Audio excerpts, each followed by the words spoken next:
The Strange Case of Dr. Jekyll and Mr. Hyde, by Robert Louis Stevenson. Originally published in 1886. Story of the door.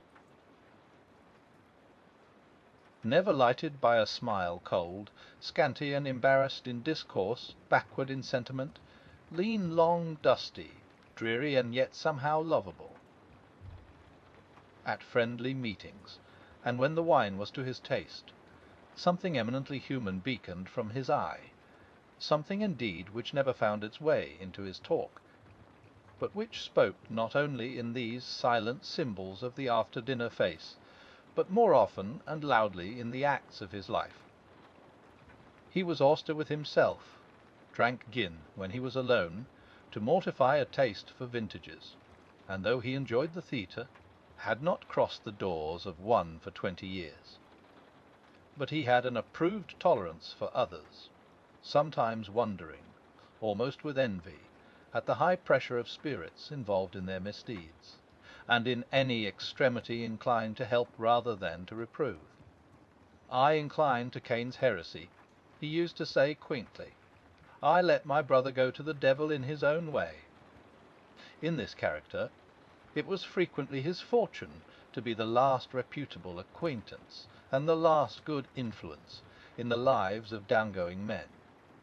And to such as these, so long as they came about his chambers, he never marked a shade of change in his demeanour. No doubt the feat was easy to Mr. Utterson, for he was undemonstrative at the best, and even his friendship seemed to be founded in a similar catholicity of good nature. It is the mark of a modest man to accept his friendly circle ready-made from the hands of opportunity, and that was the lawyer's way. His friends were those of his own blood, or those whom he had known the longest. His affections, like ivy, were the growth of time, they implied no aptness in the object. Hence no doubt the bond that united him to Mr. Richard Enfield, his distant kinsman, the well-known man about town. It was a nut to crack for many, what these two could see in each other, or what subject they could find in common.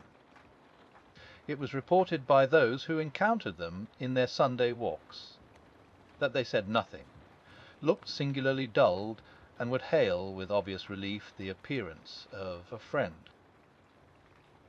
For all that the two men put the greatest store by these excursions, counted them the chief jewel of each week, and not only set aside occasions of pleasure, but even resisted the calls of business, that they might enjoy them uninterrupted.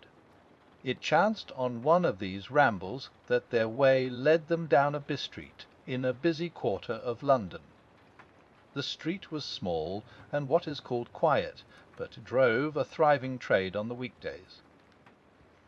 The inhabitants were all doing well, it seemed, and all emulously hoping to do better still, and laying out the surplus of their gains in coquetry, so that the shop-fronts stood along that thoroughfare with an air of invitation, like rows of smiling saleswomen. Even on Sunday, when it veiled its more florid charms, and lay comparatively empty of passage, the street shone out in contrast to its dingy neighbourhood, like a fire in a forest, and with its freshly painted shutters, well-polished brasses, and general cleanliness and gaiety of note, instantly caught and pleased the eye of the passenger. 2 doors from one corner, on the left hand going east the line, was broken by the entry of a court, and just at that point a certain sinister block of building thrust forward its gable on the street.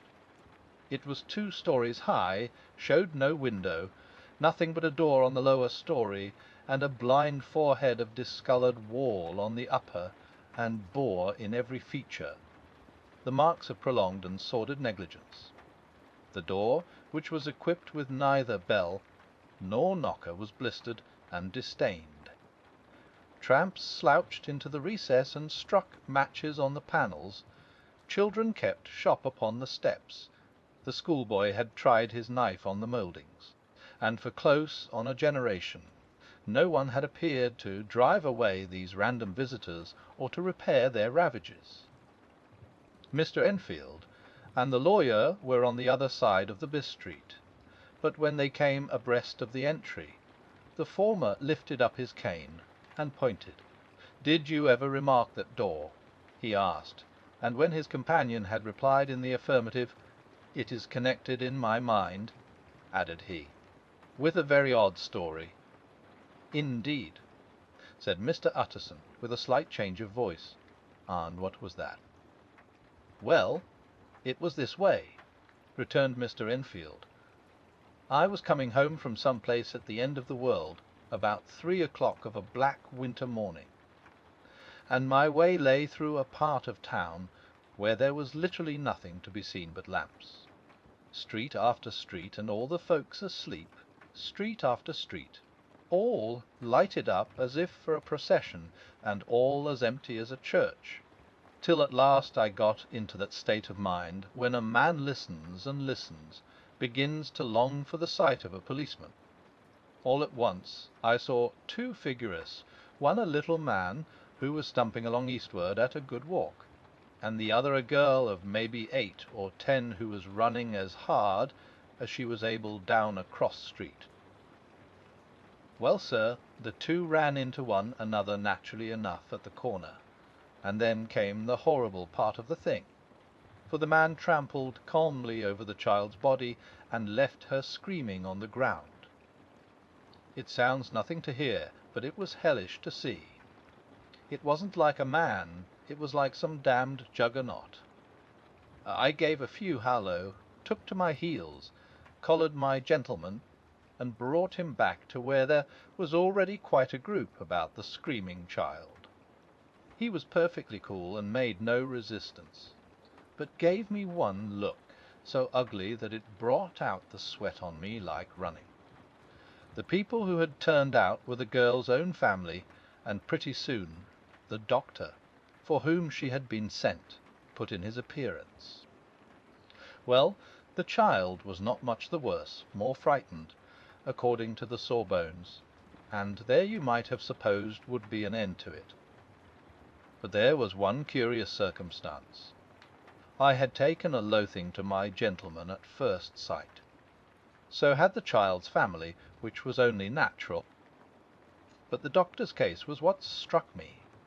He was the usual cut and dry apothecary, of no particular age and colour, with a strong Edinburgh accent, and about as emotional as a bagpipe. Well, sir, he was like the rest of us. Every time he looked at my prisoner, I saw that Sawbones turned sick and white with the desire to kill him. I knew what was in his mind, just as he knew what was in mine, and killing being out of the question, we did the next best. We told the man we could, and would make such a scandal out of this as should make his name stink from one end of London to the other. If he had any friends or any credit, we undertook that he should lose them. And all the time, as we were pitching it in red hot, we were keeping the women off him as best we could, for they were as wild as harpies. I never saw a circle of such hateful faces, and there was the man in the middle, with a kind of black sneering coolness. Frightened too, I could see that, but carrying it off, sir, really like Satan. "If you choose to make capital out of this accident," said he, "I am naturally helpless. No gentleman but wishes to avoid a scene," says he. "Name your figure."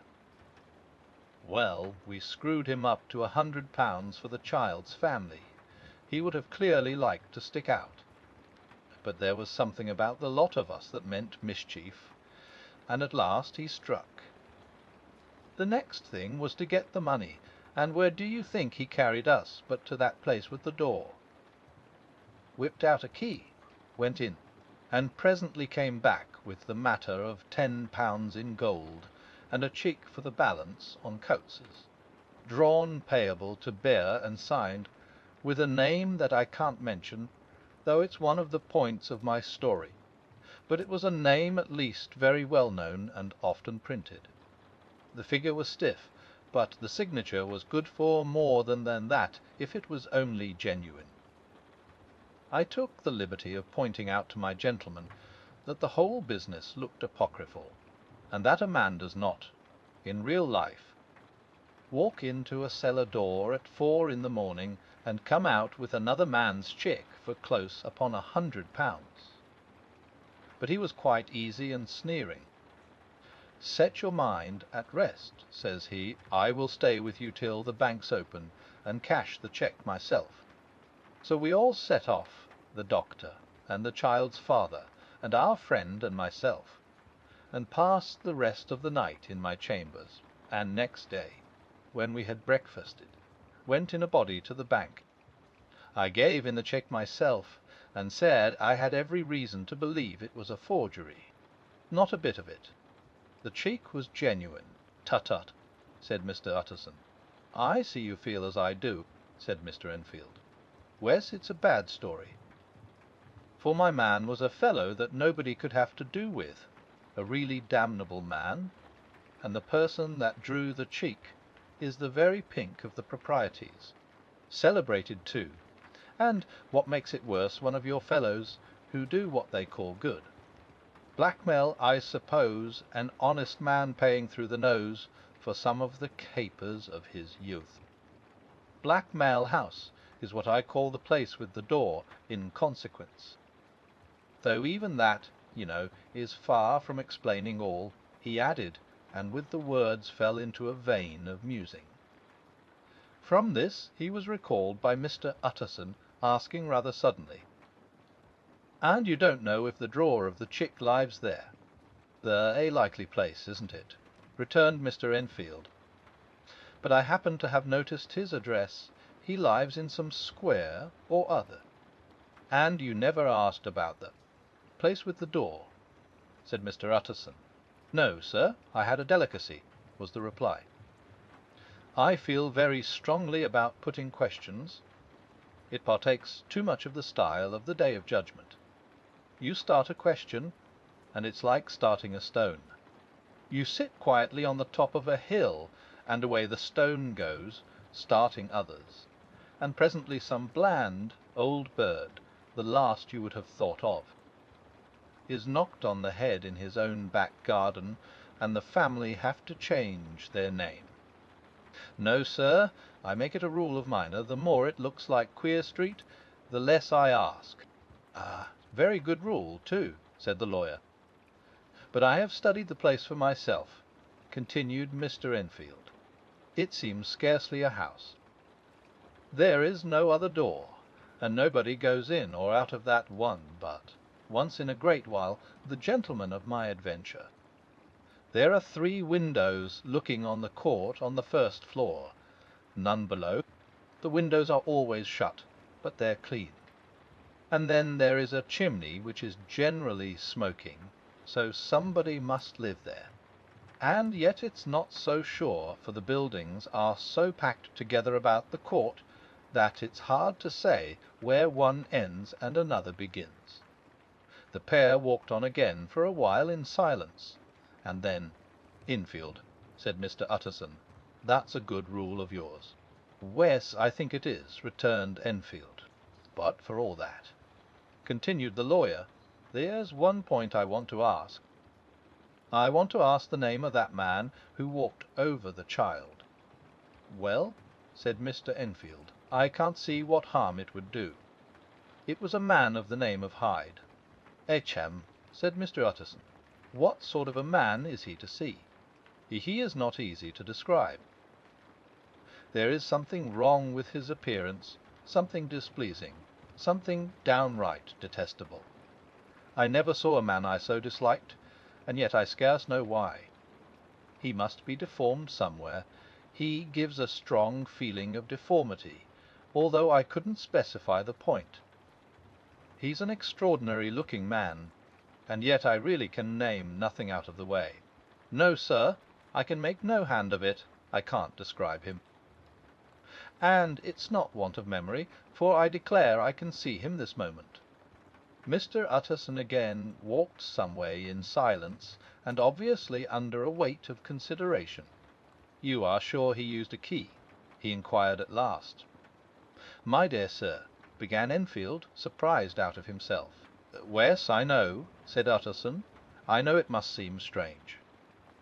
The fact is, if I do not ask you the name of the other party, it is because I know it already.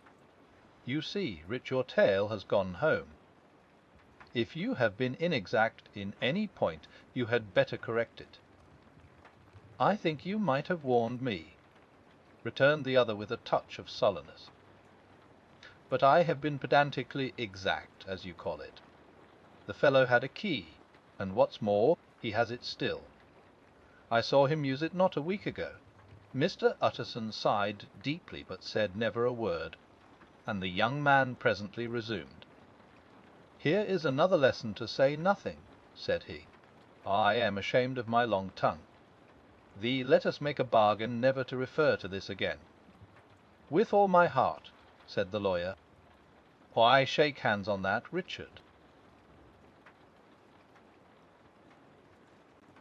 The strange case of Dr. Jekyll and Mr. Hyde. Search for Mr. Hyde. That evening Mr. Utterson came home to his bachelor house in sombre spirits, and sat down to dinner without relish. It was his custom of a Sunday, when this meal was over, to sit close by the fire, a volume of some dry divinity on his reading desk, until the clock of the neighbouring church rang out the hour of 12, when he would go soberly and gratefully to bed. On this night, however, as soon as the cloth was taken away, he took up a candle and went into his business room. There he opened his safe, took from the most private part of it a document endorsed on the envelope as Dr. Jekyll's will, and sat down with a clouded brow to study its contents. The will was holograph, for Mr. Utterson, though he took charge of it now that it was made, had refused to lend the least assistance in the making of it. It provided not only that, in case of the decease of Henry Jekyll, M.D., D.C.L., L.D., F.R.S., etc., all his possessions were to pass in the hands of his friend and benefactor Edward Hyde, but that in case of Dr. Jekyll's disappearance or unexplained absence for any period exceeding 3 calendar months, the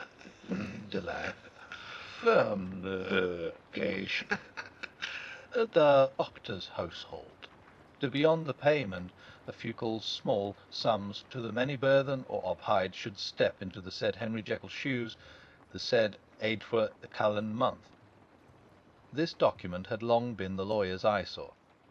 It offended him both as a lawyer and as a lover of the sane and customary sides of life, to whom the fanciful was the immodest. And hitherto it was his ignorance of Mr. Hyde that had swelled his indignation. Now, by a sudden turn, it was his knowledge. It was already bad enough when the name was but a name of which he could learn no more. It was worse when it began to be clothed upon with detestable attributes, and out of the shifting, insubstantial mists that had so long baffled his eye, there leaped up the sudden, definite presentment of a fiend. "I thought it was madness," he said, as he replaced the obnoxious paper in the safe. "Now I begin to fear it is disgrace." With that he blew out his candle, put on a greatcoat, and set forth in the direction of Cavendish Square, that citadel of medicine, where his friend, the great Dr. Lanyon, had his house and received his crowding patients. If anyone knows, it will be Lanyon, he had thought. The solemn butler knew and welcomed him. He was subjected to no stage of delay, but ushered direct from the door to the dining-room, where Dr. Lanyon sat alone over his wine. This was a hearty, healthy, dapper, red-faced gentleman, with a shock of hair prematurely white, and a boisterous and decided manner.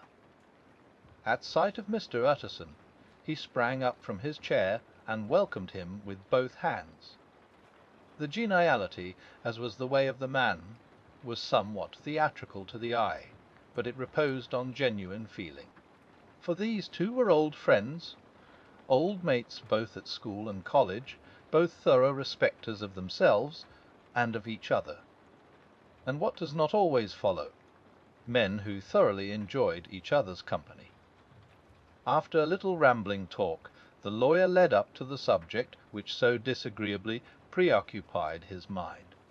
"I suppose, Lanyon," said he, "you and I must be the two oldest friends that Henry Jekyll has." "I wish the friends were younger," chuckled Dr. Lanyon. "But I suppose we are.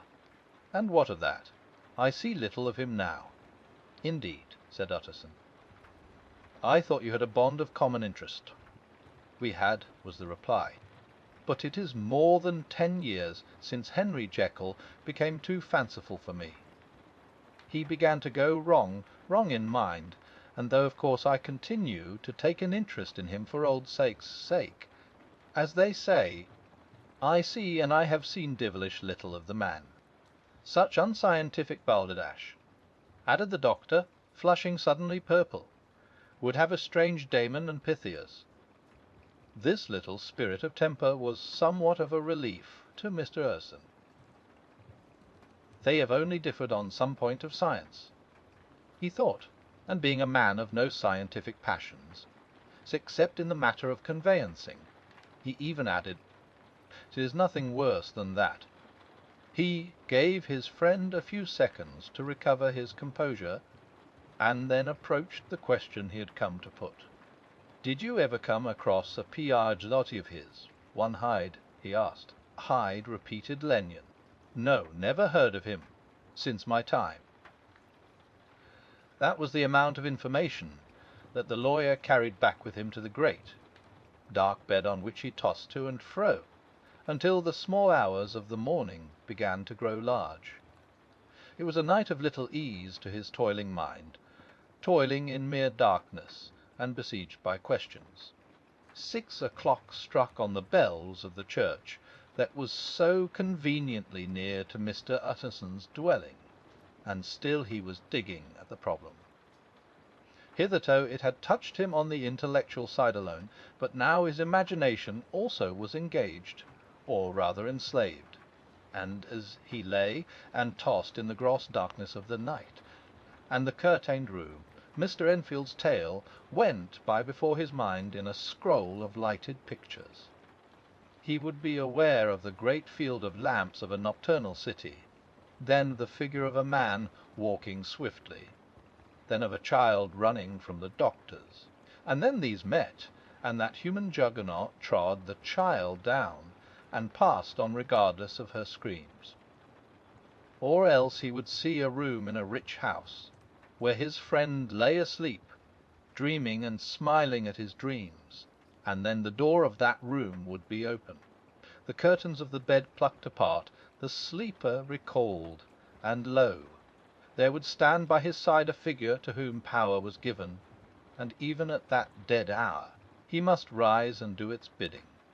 The figure in these two phases haunted the lawyer all night, and if at any time he dozed over, it was but to see it glide more stealthily through sleeping houses, or move the more swiftly and still the more swiftly, even to dizziness, through wider labyrinths of lamp-lighted city, and at every street corner crush a child and leave her screaming. And still the figure had no face by which he might know it, even in his dreams. It had no face, or one that baffled him and melted before his eyes. And thus it was that there sprang up and grew apace in the lawyer's mind a singularly strong, almost an inordinate, curiosity to behold the features of the real Mr. Hyde. If he could but once set eyes on him, he thought the mystery would lighten, and perhaps roll altogether away, as was the habit of mysterious things when well examined.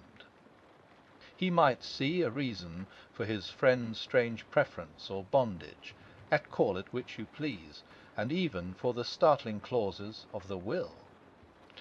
At least it would be a face worth seeing, the face of a man who was without bowels of mercy, a face which had but to show itself to raise up, in the mind of the unimpressionable Enfield, a spirit of enduring hatred. From that time forward, Mr. Utterson began to haunt the door in the bus-street of shops. In the morning before office hours, at noon when business was plenty and time scarce, at night under the face of the fogged city moon, by all lights and at all hours of solitude or concourse, the lawyer was to be found on his chosen post. If he be Mr. Hyde, he had thought, I shall be Mr. Seek. And at last his patience was rewarded.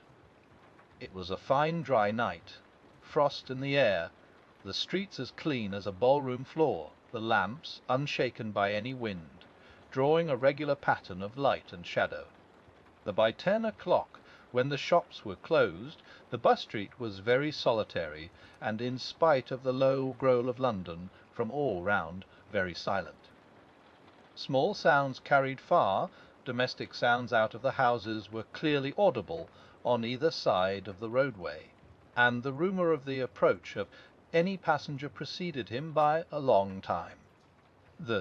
Mr. Utterson had been some minutes at his post, when he was aware of an odd light footstep drawing near. In the course of his nightly patrols, he had long grown accustomed to the quaint effect with which the footfalls of a single person, while he is still a great way off, suddenly spring out distinct from the vast hum and clatter of the city. Yet his attention had never before been so sharply and decisively arrested, and it was with a strong, superstitious prevision of success that he withdrew into the entry of the court. The steps drew swiftly nearer, and swelled out suddenly louder as they turned the end of the street. The lawyer, looking forth from the entry, could soon see what manner of man he had to deal with. He was small and very plainly dressed, and the look of him, even at that distance, went somehow strongly against the watcher's inclination. But he made straight for the door, crossing the roadway to save time, and as he came, he drew a key from his pocket like one approaching home. Mr. Utterson stepped out, and touched him on the shoulder as he passed. "Mr. Hyde, I think." Mr. Hyde shrank back with a hissing intake of the breath. But his fear was only momentary, and though he did not look the lawyer in the face, he answered coolly enough, "That is my name. What do you want?" "I see you are going in," returned the lawyer. "I am an old friend of Dr. Jekyll's, Mr. Utterson of Gaunt Street. You must have heard of my name, and meeting you so conveniently, I thought you might admit me." "You will not find Dr. Jekyll. He is from home," replied Mr. Hyde, blowing in the key. And then suddenly, but still without looking up, "How did you know me?" he asked. "On your side," said Mr. Utterson. "Will you do me a favour?" "With pleasure," replied the other. "What shall it be?" "Will you let me see your face?" asked the lawyer. Mr. Hyde appeared to hesitate, and then, as if upon some sudden reflection, fronted about with an air of defiance, and the pair stared at each other pretty fixedly for a few seconds. "Now I shall know you again," said Mr. Utterson. "It may be useful." "Wes," returned Mr. Hyde, "it is as well we have met, and tup our paus. You should have my address." And he gave a number of a street in Soho. Good God! Thought Mr. Utterson, can't he too have been thinking of the will? But he kept his feelings to himself, and only grunted in acknowledgment of the address. "And now," said the other, "how did you know me?" "They by description," was the reply. "Whose description?" "We have common friends," said Mr. Utterson. "The common friends," echoed Mr. Hyde a little hoarsely. "Who are they?" "Jekyll, for instance," said the lawyer. "He never told you," cried Mr. Hyde with a flush of anger. "I did not think you would have lied." "Come," said Mr. Utterson, "that is not fitting language." The other snarled aloud into a savage laugh, and the next moment, with extraordinary quickness, he had unlocked the door and disappeared into the house. The lawyer stood a while when Mr. Hyde had left him. the picture of disquietude. Then he began slowly to mount the street, pausing every step or two and putting his hand to his brow like a man in mental perplexity. The problem he was thus debating as he walked was one of a class that is rarely solved. Mr. Hyde was pale and dwarfish. He gave an impression of deformity without any nameable malformation. He had a displeasing smile. He had borne himself to the lawyer with a sort of murderous mixture of timidity and boldness, and he spoke with a husky, whispering and somewhat broken voice. All these were points against him, but not all of these together could explain the hitherto unknown disgust, loathing and fear with which Mr. Utterson regarded him. "There must be something else," said the perplexed gentleman. "There is something more, if I could find a name for it. God bless me, the man seems hardly human. Something troglodytic, shall we say? Or can it be the old story of Dr. Fell? Or is it the mere radiance of a full soul that thus transpires through, and transfigures its clay continent? The last, I think, for, oh my poor old Harry Jekyll, if ever I read Satan's signature upon a face, it is on that of your new friend."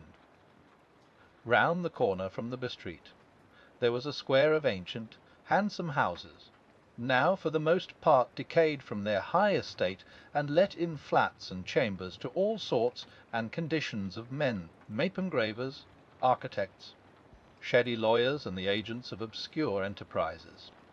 One house, however, second from the corner, was still occupied entire, and at the door of this, which wore a great air of wealth and comfort, though it was now plunged in darkness, except for the fanlight, Mr. Utterson stopped and knocked. A well-dressed, elderly servant opened the door. "Is Dr. Jekyll at home, Poole?" asked the lawyer. "I will see Mr. Utterson," said Poole, admitting the visitor, as he spoke, into a large low-roofed, comfortable hall paved with flags, warmed after the fashion of a country house by a bright open fire, and furnished with costly cabinets of oak. "Will you wait here by the fire, sir, or shall I give you a light in the dining-room?"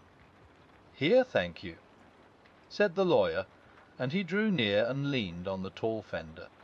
This hall, in which he was now left alone, was a pet fancy of his friend the doctor's, and Utterson himself was wont to speak of it as the pleasantest room in London. But tonight there was a shudder in his blood. The face of Hyde sat heavy on his memory. He felt what was rare with him, a nausea and distaste of life, and in the gloom of his spirits he seemed to read a menace in the flickering of the firelight on the polished cabinets and the uneasy starting of the shadow on the roof. He was ashamed of his relief when Poole presently returned to announce that Dr. Jekyll was gone out. "I saw Mr. Hyde go in by the old dissecting-room door, Poole," he said. "Is that right, when Dr. Jekyll is from home?" "Quite right, Mr. Utterson, sir," replied the servant. "Mr. Hyde has a key." "Your master seems to repose a great deal of trust in that young man, Poole," resumed the other musingly. "Wes, sir, he does indeed," said Poole. "Well, we have all orders to obey him." "I do not think I ever met Mr. Hyde," asked Utterson. "Oh dear no, sir. He never dines here," replied the butler. "Indeed, we see very little of him on this side of the house. He mostly comes and goes by the laboratory. Well, good night, Poole. Good night, Mr. Utterson." And the lawyer set out homeward with a very heavy heart. "Poor Harry Jekyll," he thought. "My mind misgives me he is in deep waters. He was wild when he was young, a long while ago to be sure, but in the law of God there is no statute of limitations. Ah, it must be that the ghost of some old sin, the cancer of some concealed disgrace punishment coming, PDCLAU, years after memory has forgotten and self-love condoned the fault." And the lawyer, scared by the thought, brooded a while on his own past, groping in all the corners of memory, lest by chance some jack-in-the-box of an old iniquity should leap to light there. His past was fairly blameless. Few men could read the rolls of their life with less apprehension. Yet he was humbled to the dust by the many ill things he had done, and raised up again into a sober and fearful gratitude by the many he had come so near to doing yet avoided. And then by a return on his former subject, he conceived a spark of hope. This Master Hyde, if he were studied, thought he, must have secrets of his own, black secrets, by the look of him, secrets compared to which poor Jekyll's worst would be like sunshine. Things cannot continue as they are. It turns me cold to think of this creature stealing like a thief to Harry's bedside. Poor Harry, what awakening! And the danger of it, for if this Hyde suspects the existence of the will, he may grow impatient to inherit. Ah, I must put my shoulder to the wheel. If Jekyll will but let me, he added. If Jekyll will only let me. For once more he saw before his mind's eye, as clear as transparency, the strange clauses of the will. The strange case of Dr. Jekyll and Mr. Hyde. Dr. Jekyll was quite at ease. A fortnight later, by excellent good fortune, the doctor gave one of his pleasant dinners to some 5 or 6 old cronies, all intelligent, reputable men, and all judges of good wine, and Mr. Utterson so contrived that he remained behind after the others had departed. This was no new arrangement, but a thing that had befallen many scores of times. Where Utterson was liked, he was liked well. Hosts loved to detain the dry lawyer, when the light-hearted and looser-tongued had already their foot on the threshold. They liked to sit a while in his unobtrusive company, practising for solitude, sobering their minds in the man's rich silence, after the expense and strain of gaiety. To this rule Dr. Jekyll was no exception, and as he now sat on the opposite side of the fire, a large, smooth-faced man of 50, with something of a sly cast perhaps, but every mark of capacity and kindness. You could see by his looks that he cherished for Mr. Utterson a sincere and warm affection. "I have been wanting to speak to you, Jekyll," began the latter. "You know that will of yours." A close observer might have gathered that the topic was distasteful, but the doctor carried it off gaily. "My poor Utterson," said he, "you are unfortunate in such a client. I never saw a man so distressed as you were by my will, unless it were that hide-bound pedant, Lennion, at what he called my scientific heresies. Oh, I know he's a good fellow. You needn't frown. An excellent fellow, and I always mean to see more of him, but a hide-bound pedant for all that, an ignorant, blatant pedant. I was never more disappointed in any man than Lennion. You know I never approved of it," pursued Utterson, ruthlessly disregarding the fresh topic. "My will. Yes, certainly, I know that," said the doctor, a trifle sharply. "You have told me so." "Well, I tell you so again," continued the lawyer. "I have been learning something of young Hyde." The large, handsome face of Dr. Jekyll grew pale to the very lips, and there came a blackness about his eyes. "I do not care to hear more," said he. "This is a matter I thought we had agreed to drop." "What I heard was abominable," said Utterson. "It can make no change." "You do not understand my position," returned the doctor, with a certain incoherency of manner. "I am painfully situated, Utterson. My position is a very strange one. It is one of those affairs that cannot be mended by talking." "Jekyll," said Utterson, "you know me, I am a man to be trusted. Make a clean breast of this in confidence, and I make no doubt I can get you out of it." "My good Utterson," said the doctor, "this is very good of you. This is downright good of you, and I cannot find words to thank you in. I believe you fully. I would trust you before any man alive, ay, before myself, if I could make the choice. But indeed it isn't what you fancy. It is not as bad as that. And just to put your good heart at rest, I will tell you one thing the moment I choose. I can be rid of Mr. Hyde. I give you my hand upon that. And I thank you again and again, and I will just add one little word, Utterson, that I'm sure you'll take in good part.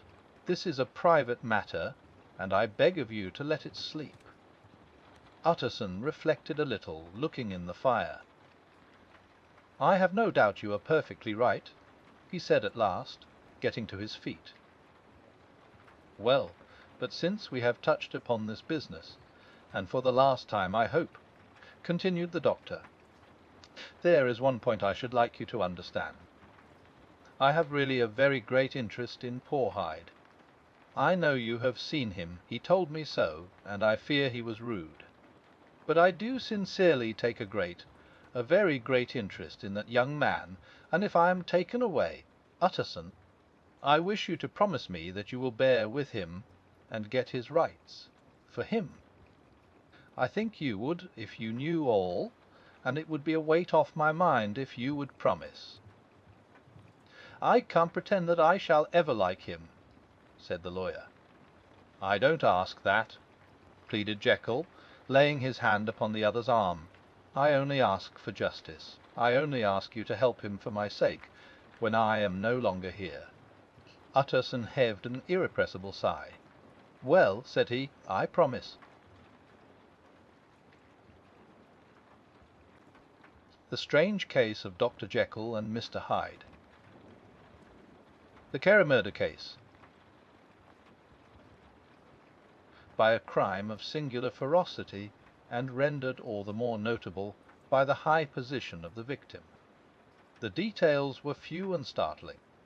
A maid-servant living alone in a house not far from the river had gone upstairs to bed about 11. Although a fog rolled over the city in the small hours, the early part of the night was cloudless, and the lane, which the maid's window overlooked, was brilliantly lit by the full moon. It seems she was romantically given, for she sat down upon her box, which stood immediately under the window, and fell into a dream of music. Never s, she used to say with streaming tears when she narrated that experience. Never had she felt more at peace with all men, or thought more kindly of the world.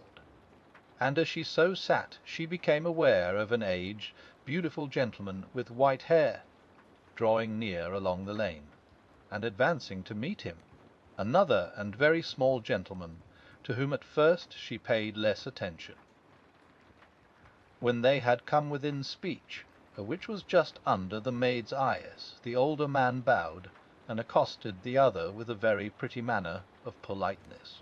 It did not seem as if the subject of his address were of great importance. Indeed, from his pointing, it sometimes appeared as if he were only inquiring his way. But the moon shone on his face as he spoke, and the girl was pleased to watch it. It seemed to breathe such an innocent and old-world kindness of disposition, yet with something high too, as of a well-founded self-content. Presently her eye wandered to the other, and she was surprised to recognize in him a certain Mr. Hyde, who had once visited her master, and for whom she had conceived a dislike. He had in his hand a heavy cane, with which he was trifling, but he answered never a word, and seemed to listen with an ill-contained impatience. And then all of a sudden he broke out in a great flame of anger, stamping with his foot, brandishing the cane, and carrying on as the maid described it, like a madman. The old gentleman took a step back, with the air of one very much surprised, and a trifle hurt, and at that Mr. Hyde broke out of all bounds, and clubbed him to the earth. And next moment, with ape-like fury, he was trampling his victim under foot, and hailing down a storm of blows, under which the bones were audibly shattered, and the body jumped upon the roadway. At the horror of these sights and sounds, the maid fainted. It was 2 o'clock when she came to herself and called for the police. The murderer was gone long ago, but there lay his victim in the middle of the lane, incredibly mangled. The stick with which the deed had been done, although it was of some rare and very tough and heavy wood, had broken in the middle under the stress of this insensate cruelty, and one splintered half had rolled in the neighbouring gutter. The other, without doubt, had been carried away by the murderer. A purse and gold watch were found upon the victim, but no cards or papers, except a sealed and stamped envelope, which he had been probably carrying to the post, and which bore the name and address of Mr. Utterson. This was brought to the lawyer the next morning, before he was out of bed, and he had no sooner seen it and been told the circumstances, than he shot out a solemn lip. "I shall say nothing till I have seen the body," said he. "This may be very serious. Have the kindness to wait while I dress." And with the same grave countenance he hurried through his breakfast and drove to the police station, whither the body had been carried. As soon as he came into the cell, he nodded. "Wes," said he, "I recognize him. I am sorry to say that this is Sir Danvers Carew." "Good God, sir!" exclaimed the officer, "is it possible?" And the next moment his eye lighted up with professional ambition. "This will make a deal of noise," he said, "and perhaps you can help us to the man. There," and he briefly narrated what the maid had seen, and showed the broken stick. Mr. Utterson had already quailed at the name of Hyde, but when the stick was laid before him, he could doubt no longer, broken and battered as it was. He recognized it for one that he had himself presented many years before to Henry Jekyll. "Is this Mr. Hyde a person of small stature?" he inquired. "Particularly small and particularly wicked-looking is what the maid calls him," said the officer. Mr. Utterson reflected, and then, raising his head, "If you will come with me in my cab," he said, "I think I can take you to his house." It was by this time about 9 in the morning, and the first fog of the season. A great chocolate-coloured pall lowered over heaven, but the wind was continually charging and roting these embattled vapours, so that as the cab crawled from street to street, Mr. Utterson beheld a marvellous number of degrees and hues of twilight, for here it would be dark like the back end of evening, and there would be a glow of a rich, lurid brown, like the light of some strange conflagration. And here, for a moment, the fog would be quite broken up, and a haggard shaft of daylight would glance in between the swirling wreaths. The dismal quarter of Soho seen under these changing glimpses, with its muddy ways and slatternly passengers, and its lamps, which had never been extinguished or had been kindled afresh to combat this mournful reinvasion of darkness, seemed, in the lawyer's eyes, like a district of some city in a nightmare. The thoughts of his mind, besides, were of the gloomiest dye, and when he glanced at the companion of his drive, he was conscious of some touch of the terror of the law and the law's officers, which may at times assail the most honest. As the cab drew up before the address indicated, the fog lifted a little and showed him a dingy street, a gin palace, a low French eating-house, a shop for the retail of penny numbers and twopenny salads, many ragged children huddled in the doorways, and many women of many different nationalities passing out, key in hand, to have a morning glass, and the next moment the fog settled down again upon that part, as brown as umber, and cut him off from his blackguardly surroundings. This was the home of Henry Jekyll's favourite, of a man who was heir to £250,000 sterling. An ivory-faced and silvery-haired old woman opened the door. She had an evil face, smoothed by hypocrisy, but her manners were excellent. Yes, she said, this was Mr. Hyde's, but he was not at home. He had been in that night very late, but he had gone away again in less than an hour. There was nothing strange in that. His habits were very irregular, and he was often absent. For instance, it was nearly 2 months since she had seen him till yesterday. Very well. Then we wish to see his rooms, said the lawyer, and when the woman began to declare it was impossible, I had better tell you who this person is, he added. This is Inspector Newcomen of Scotland Yard. A flash of odious joy appeared upon the woman's face. Said she, he is in trouble. What has he done? Mr. Utterson and the inspector exchanged glances. He don't seem a very popular character, observed the latter. And now, my good woman, just let me and this gentleman have a look about us. In the whole extent of the house, which but for the old woman remained otherwise empty, Mr. Hyde had only used a couple of rooms, but these were furnished with luxury and good taste. A closet was filled with wine, the plate was of silver, the napery elegant, a good picture hung upon the walls, a gift, as Utterson supposed, from Henry Jekyll, who was much of a connoisseur, and the carpets were of many piles and agreeable in colour. At this moment, however, the rooms bore every mark of having been recently and hurriedly ransacked. Clothes lay about the floor, with their pockets inside out. Lockfast drawers stood open, and on the hearth there lay a pile of grey ashes, as though many papers had been burned. From these embers the inspector disinterred the butt end of a green cheque book, which had resisted the action of the fire, that the other half of the stick was found behind the door, and as this clinched his suspicions, the officer declared himself delighted. A visit to the bank, where several £1,000 were found to be lying to the murderer's credit, completed his gratification. You may depend upon it, sir, he told Mr. Utterson, I have him in my hand. He must have lost his head, or he never would have left the stick, or, above all, burned the cheque-book. Why, money's life to the man. We have nothing to do but wait for him at the bank, and get out the handbills. This last, however, was not so easy of accomplishment, for Mr. Hyde had numbered few familiars.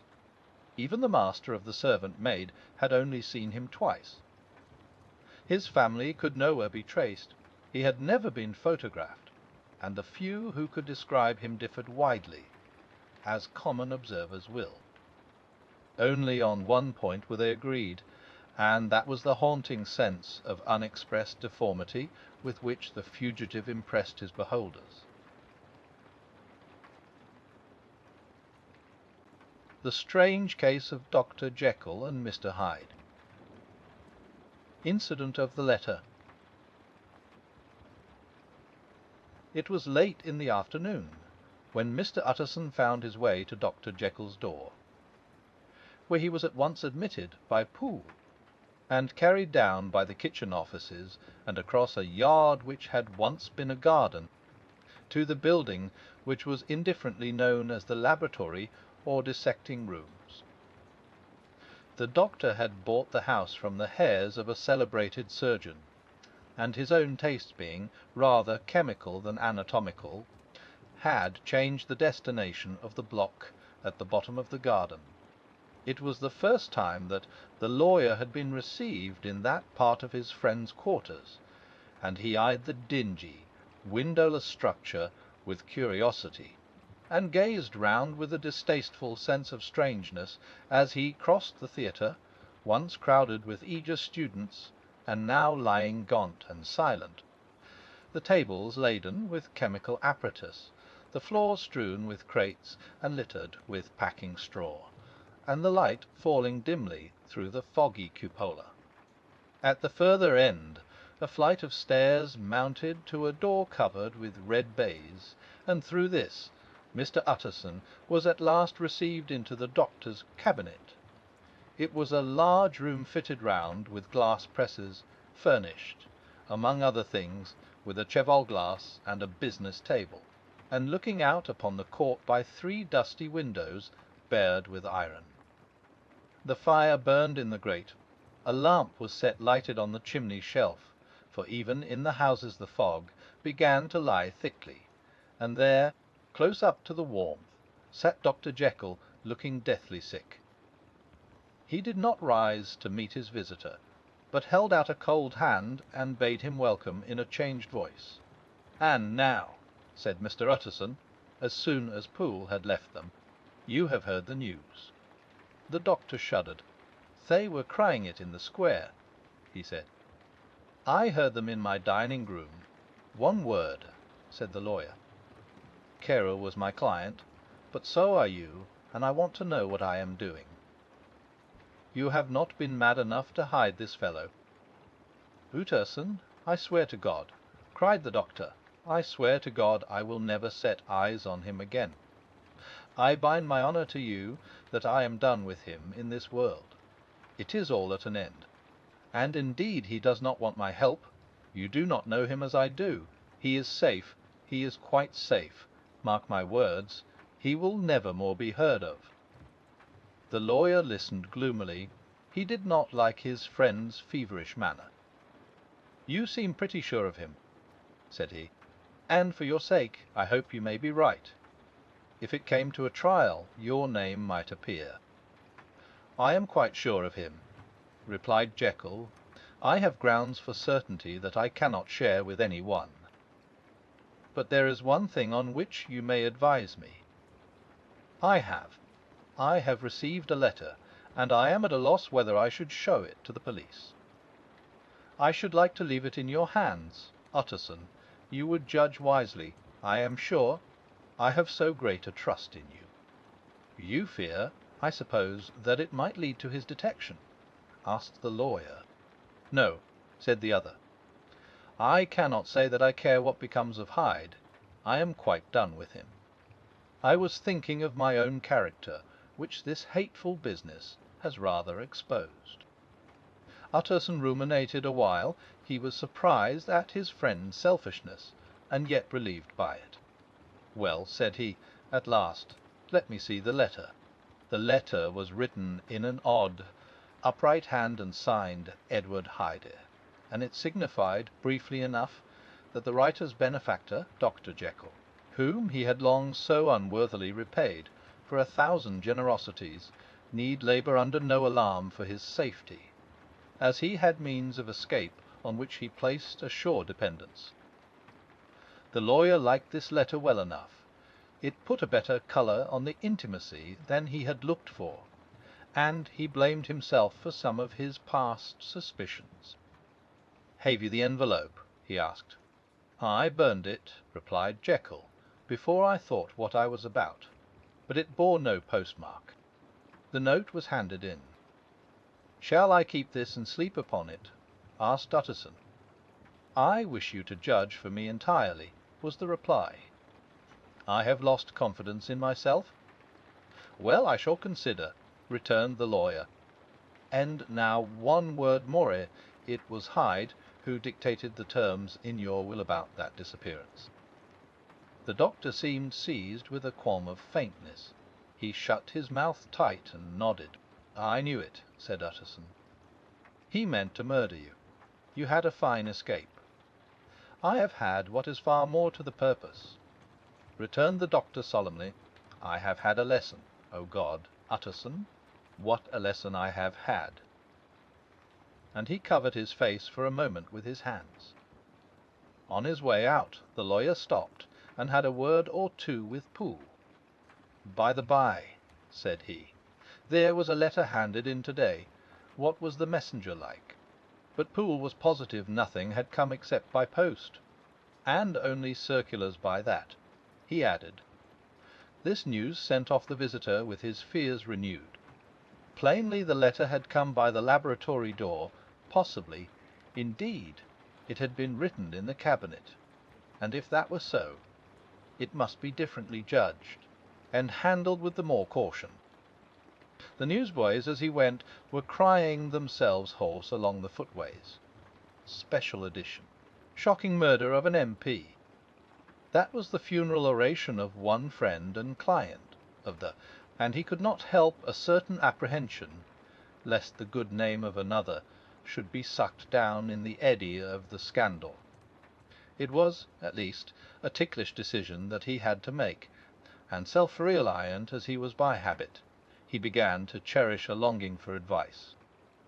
It was not to be had directly, but perhaps, he thought, it might be fished for. Presently after, he sat on one side of his own hearth, with Mr. Guest, his head clerk, upon the other, and midway between.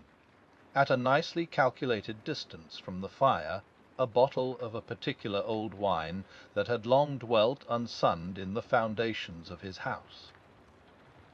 The fog still slept on the wing above the drowned city, where the lamps glimmered like carbuncles, and through the muffle and smother of these fallen clouds, the procession of the town's life was still rolling in through the great arteries with a sound as of a mighty wind.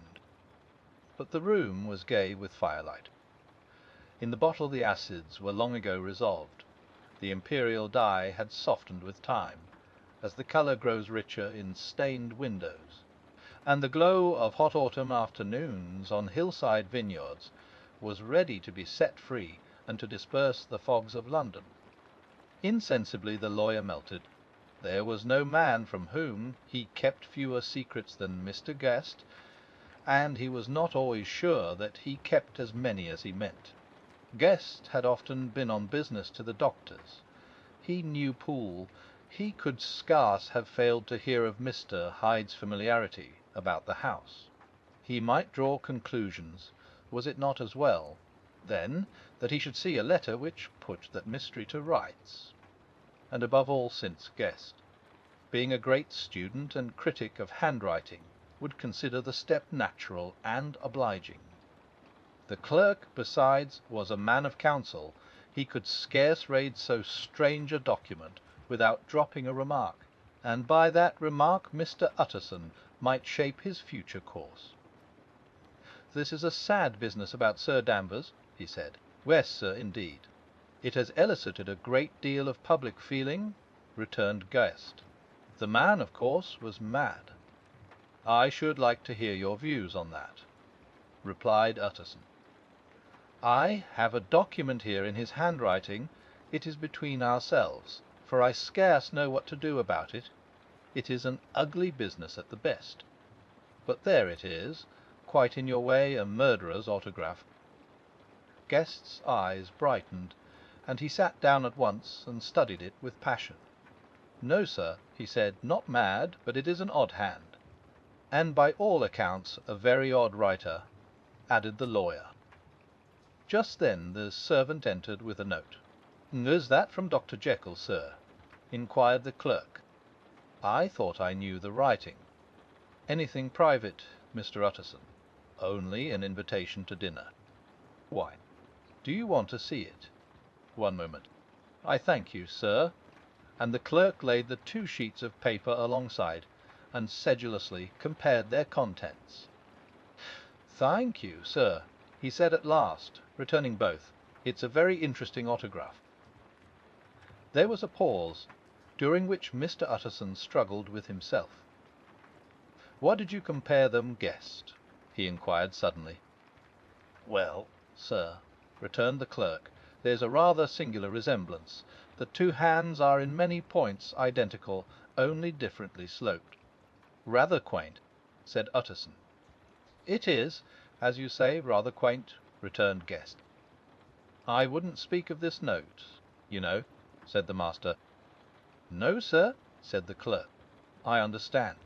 But no sooner was Mr. Utterson alone that night than he locked the note into his safe, where it reposed from that time forward.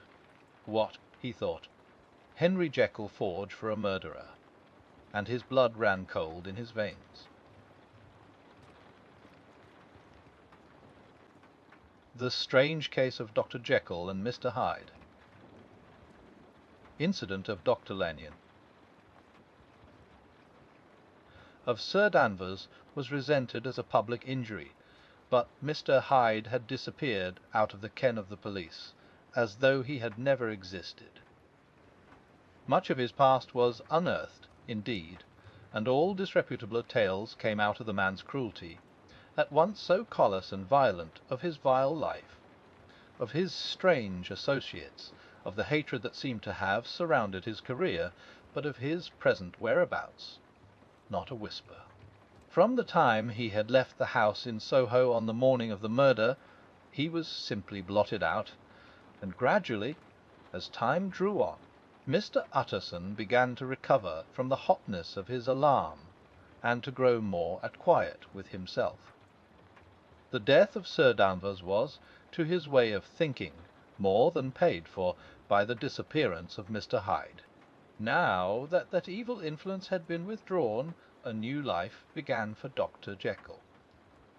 He came out of his seclusion, renewed relations with his friends, became once more their familiar guest and entertainer. And whilst he had always been known for charities, he was now no less distinguished for religion. He was busy, he was much in the open air, he did good, his face seemed to open and brighten, as if with an inward consciousness of service. And for more than 2 months the doctor was at peace. On the 8th of January Utterson had dined at the doctor's with a small party. Lanyon had been there, and the face of the host had looked from one to the other as in the old days when the trio were inseparable friends. On the 12th, and again on the 14th, the door was shut against the lawyer.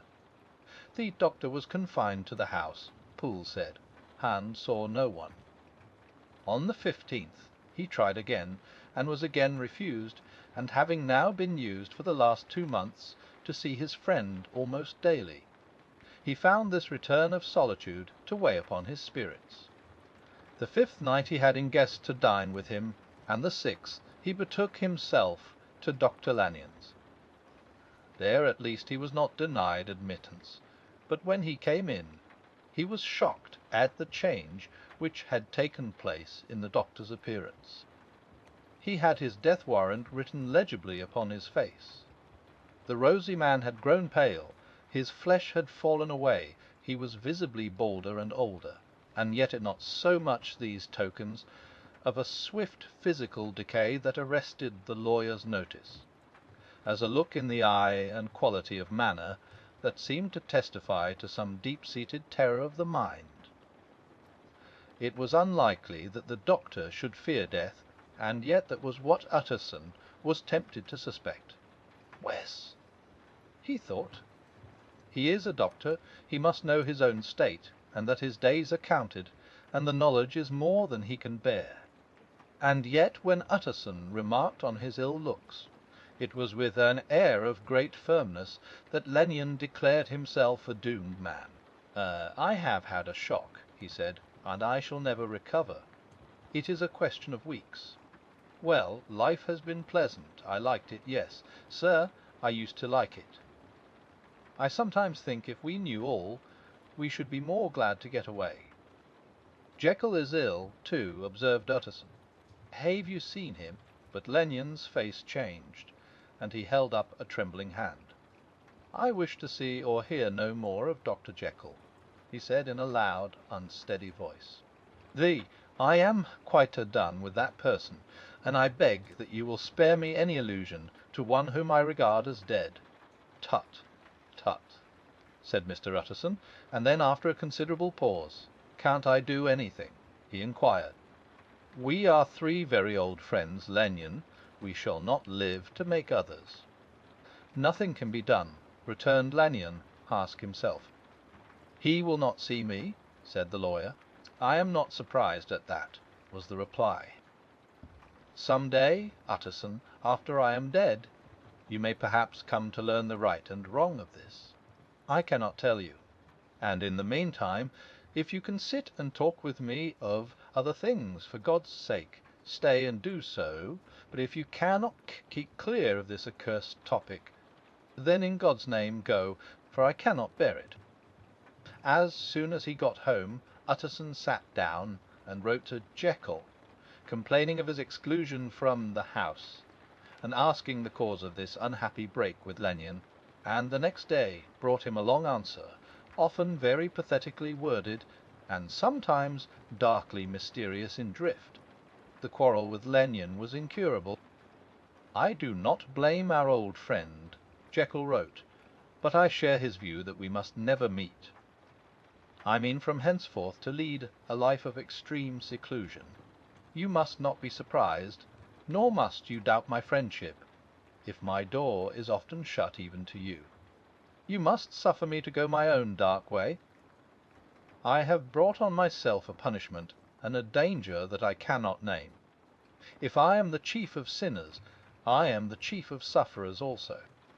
I could not think that this earth contained a place for sufferings and terrors so unmanning. And you can do but one thing, Utterson, to lighten this destiny, and that is to respect my silence." Utterson was amazed. The dark influence, Hyde had been withdrawn. The doctor had returned to his old tasks and amities a week ago. The prospect had smiled with every promise of a cheerful and an honoured age, and now in a moment friendship and peace of mind, and the whole tenor of his life were wrecked. So great and unprepared a change pointed to madness, but in view of Lanyon's manner and words, there must lie for it some deeper ground. A week afterwards Dr. Lanyon took to his bed, and in something less than a fortnight he was dead. The night after the funeral, at which he had been sadly affected, Utterson locked the door of his business room, and sitting there by the light of a melancholy candle, drew out and set before him an envelope addressed by the hand and sealed with the seal of his dead friend. Private for the hands of G.J. Utterson alone, and in case of his predecease T.O.B.E. der Stauide Unaidid, so it was emphatically superscribed, and the lawyer dreaded to behold the contents. "I have buried one friend today," he thought. "What if this should cost me another?" And then he condemned the fear as a disloyalty, and broke the seal. Within there was another enclosure, likewise sealed, and marked upon the cover as "Not to be opened till the death or disappearance of Dr. Henry Jekyll." Utterson could not trust his eyes. Yes, it was disappearance, here again, as in the mad will which he had long ago restored to its author. Here again were the idea of a disappearance, and the name of Henry Jekyll bracketed. But in the will, that idea had sprung from the sinister suggestion of the man Hyde. It was set there with a purpose all too plain and horrible. Written by the hand of Lanyon, what should it mean? A great curiosity came on the trustee to disregard the prohibition and dive at once to the bottom of these mysteries, but professional honour and faith to his dead friend were stringent obligations, and the packet slept in the inmost corner of his private safe. It is one thing to mortify curiosity, another to conquer it, and it may be doubted if, from that day forth, Utterson desired the society of his surviving friend with the same eagerness. He thought of him kindly, but his thoughts were disquieted and fearful. He went to call indeed, but he was perhaps relieved to be denied admittance, perhaps, in his heart. He preferred to speak with Poole upon the doorstep and surrounded by the air and sounds of the open city, rather than to be admitted into that house of voluntary bondage, and to sit and speak with its inscrutable recluse. Poole had, indeed, no very pleasant news to communicate. The doctor, it appeared, now more than ever confined himself to the cabinet over the laboratory, where he would sometimes even sleep. He was out of spirits. He had grown very silent. He did not read. It seemed as if he had something on his mind. Utterson became so used to the unvarying character of these reports that he fell off little by little in the frequency of his visits.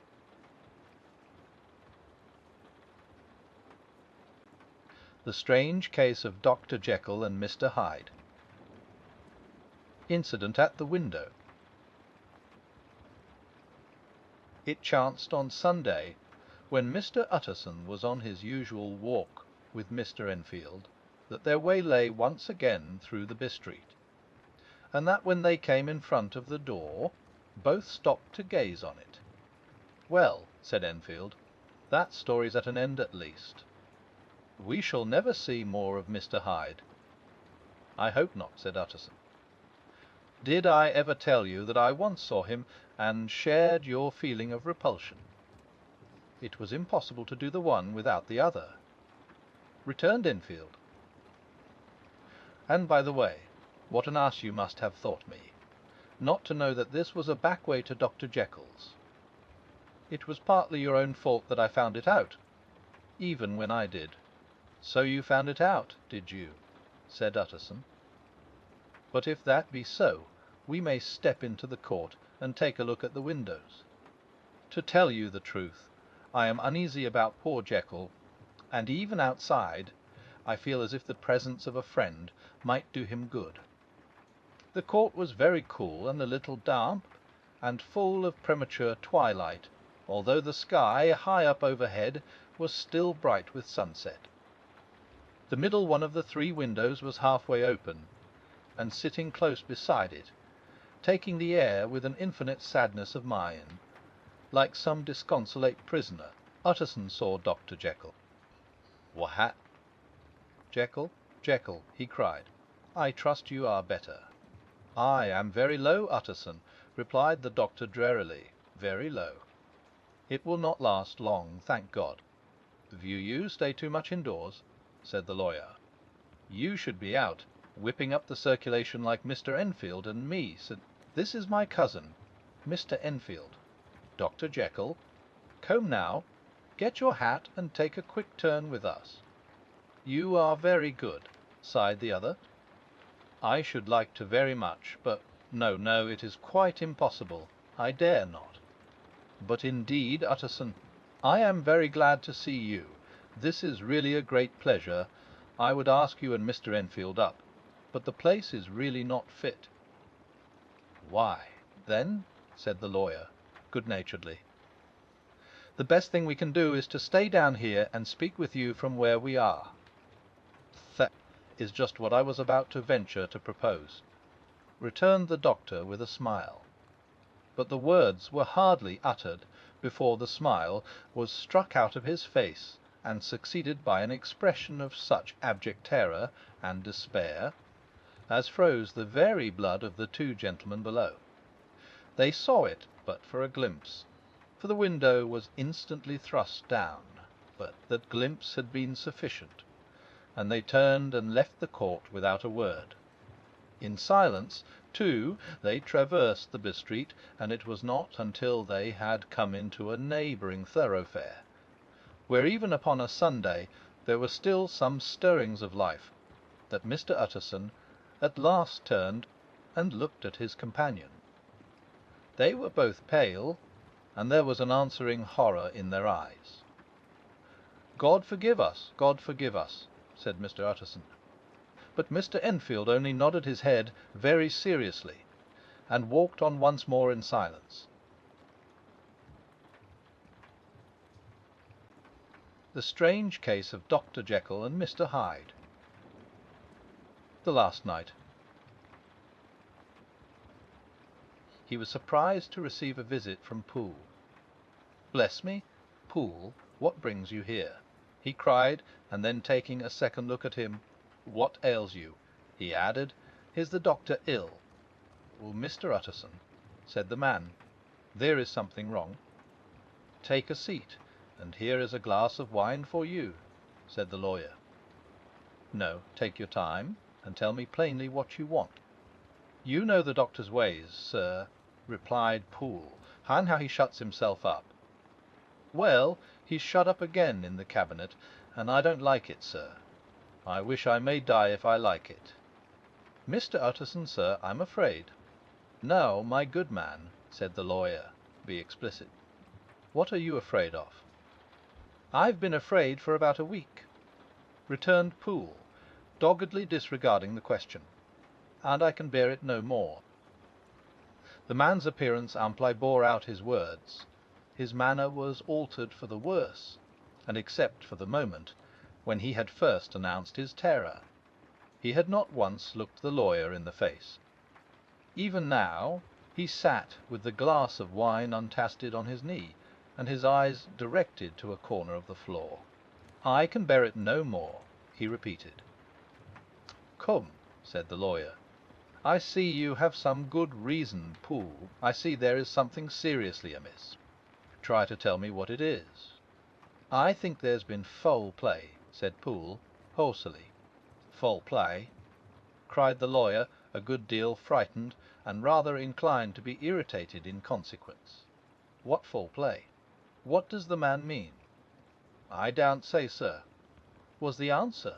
"But will you come along with me and see for yourself?" Mr. Utterson's only answer was to rise and get his hat and greatcoat, but he observed with wonder the greatness of the relief that appeared upon the butler's face, and perhaps with no less that the wine was still untasted when he set it down to follow. It was a wild, cold, seasonable night of March, with a pale moon lying on her back as though the wind had tilted her, and flying wrack of the most diaphanous and lawny texture. The wind made talking difficult, and flecked the blood into the face. It seemed to have swept the streets, unusually bare of passengers. Besides, for Mr. Utterson thought he had never seen that part of London so deserted. He could have wished it otherwise. Never in his life had he been conscious of so sharp a wish to see and touch his fellow creatures, for struggle as he might, there was borne in upon his mind a crushing anticipation of calamity. The square, when they got there, was full of wind and dust, and the thin trees in the garden were lashing themselves along the railing. Poole, who had kept all the way a pace or two ahead, now pulled up in the middle of the pavement, and, in spite of the biting weather, took off his hat and mopped his brow with a red pocket-handkerchief. But for all the hurry of his coming, these were not the dews of exertion that he wiped away, but the moisture of some strangling anguish. For his face was white and his voice, when he spoke, harsh and broken. "Well, sir," he said, "here we are, and God grant there be nothing wrong." "Amen, Poole," said the lawyer. Thereupon the servant knocked in a very guarded manner.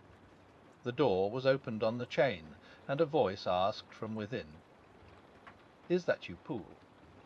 "It's all right," said Poole. "Open the door." The hall, when they entered it, was brightly lighted up. The fire was built high, and about the hearth the whole of the servants, men and women, stood huddled together like a flock of sheep. At the sight of Mr. Utterson, the housemaid broke into hysterical whimpering, and the cook, crying out, "Bless God, it's Mr. Utterson," ran forward as if to take him in her arms. What, are you all here?" said the lawyer peevishly. "Very irregular, very unseemly. Your master would be far from pleased." "They're all afraid," said Poole. Blank silence followed, no one protesting. Only the maid lifted her voice, and now wept loudly.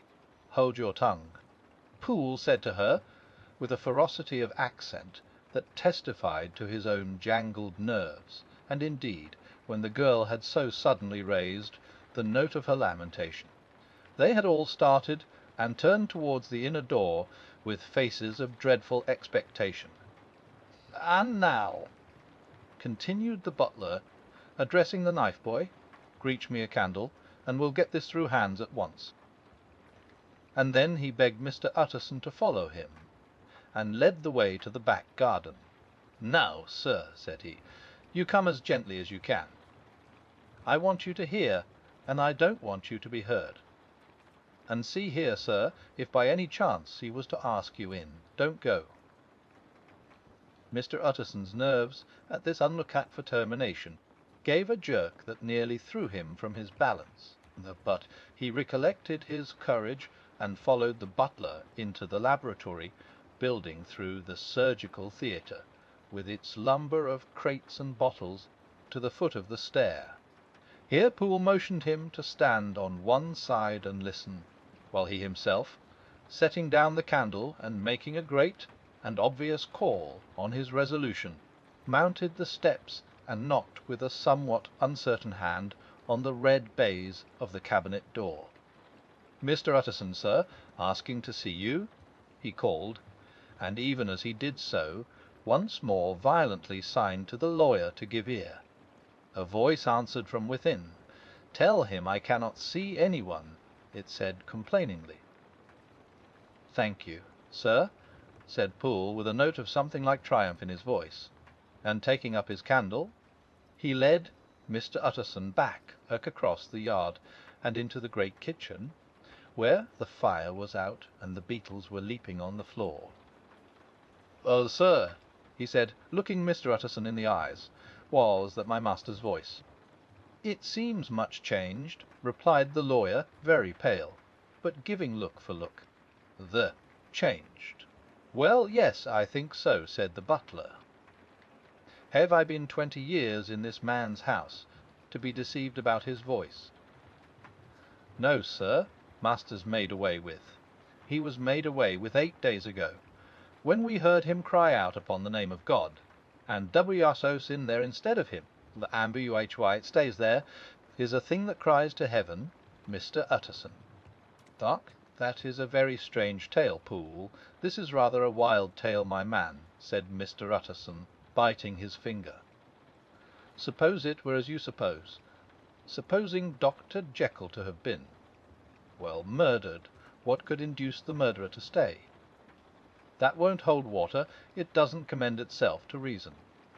"Well, Mr. Utterson, you are a hard man to satisfy, but I'll do it yet," said Poole.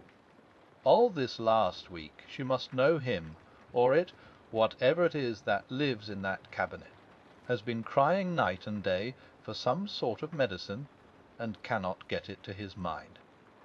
It was sometimes his way, the master's that is, to write his orders on a sheet of paper and throw it on the stair. We've had nothing else this week back, nothing but papers, and a closed door, and the very meals left there to be smuggled in when nobody was looking. Well, sir, every day, aye, and twice and thrice in the same day, there have been orders and complaints, and I have been sent flying to all the wholesale chemists in town. Every time I brought the stuff back, there would be another paper telling me to return it, because it was not pure, and another order to a different firm. This drug is wanted bitter bad, sir, whatever for. Have you any of these papers?" asked Mr. Utterson. Poole felt in his pocket and handed out a crumpled note, which the lawyer, bending nearer to the candle, carefully examined. Its contents ran thus: "Dr. Jekyll presents his compliments to Messrs. Moore. He assures them that their last sample is impure and quite useless for his present purpose.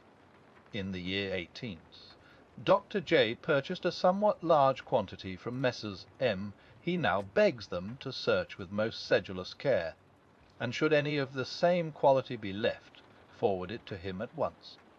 Expense is no consideration. The importance of this to Dr. J. can hardly be exaggerated." So far the letter had run composedly enough, but here, with a sudden splutter of the pen, the writer's emotion had broken loose. "For God's sake," he added, "find me some of the old."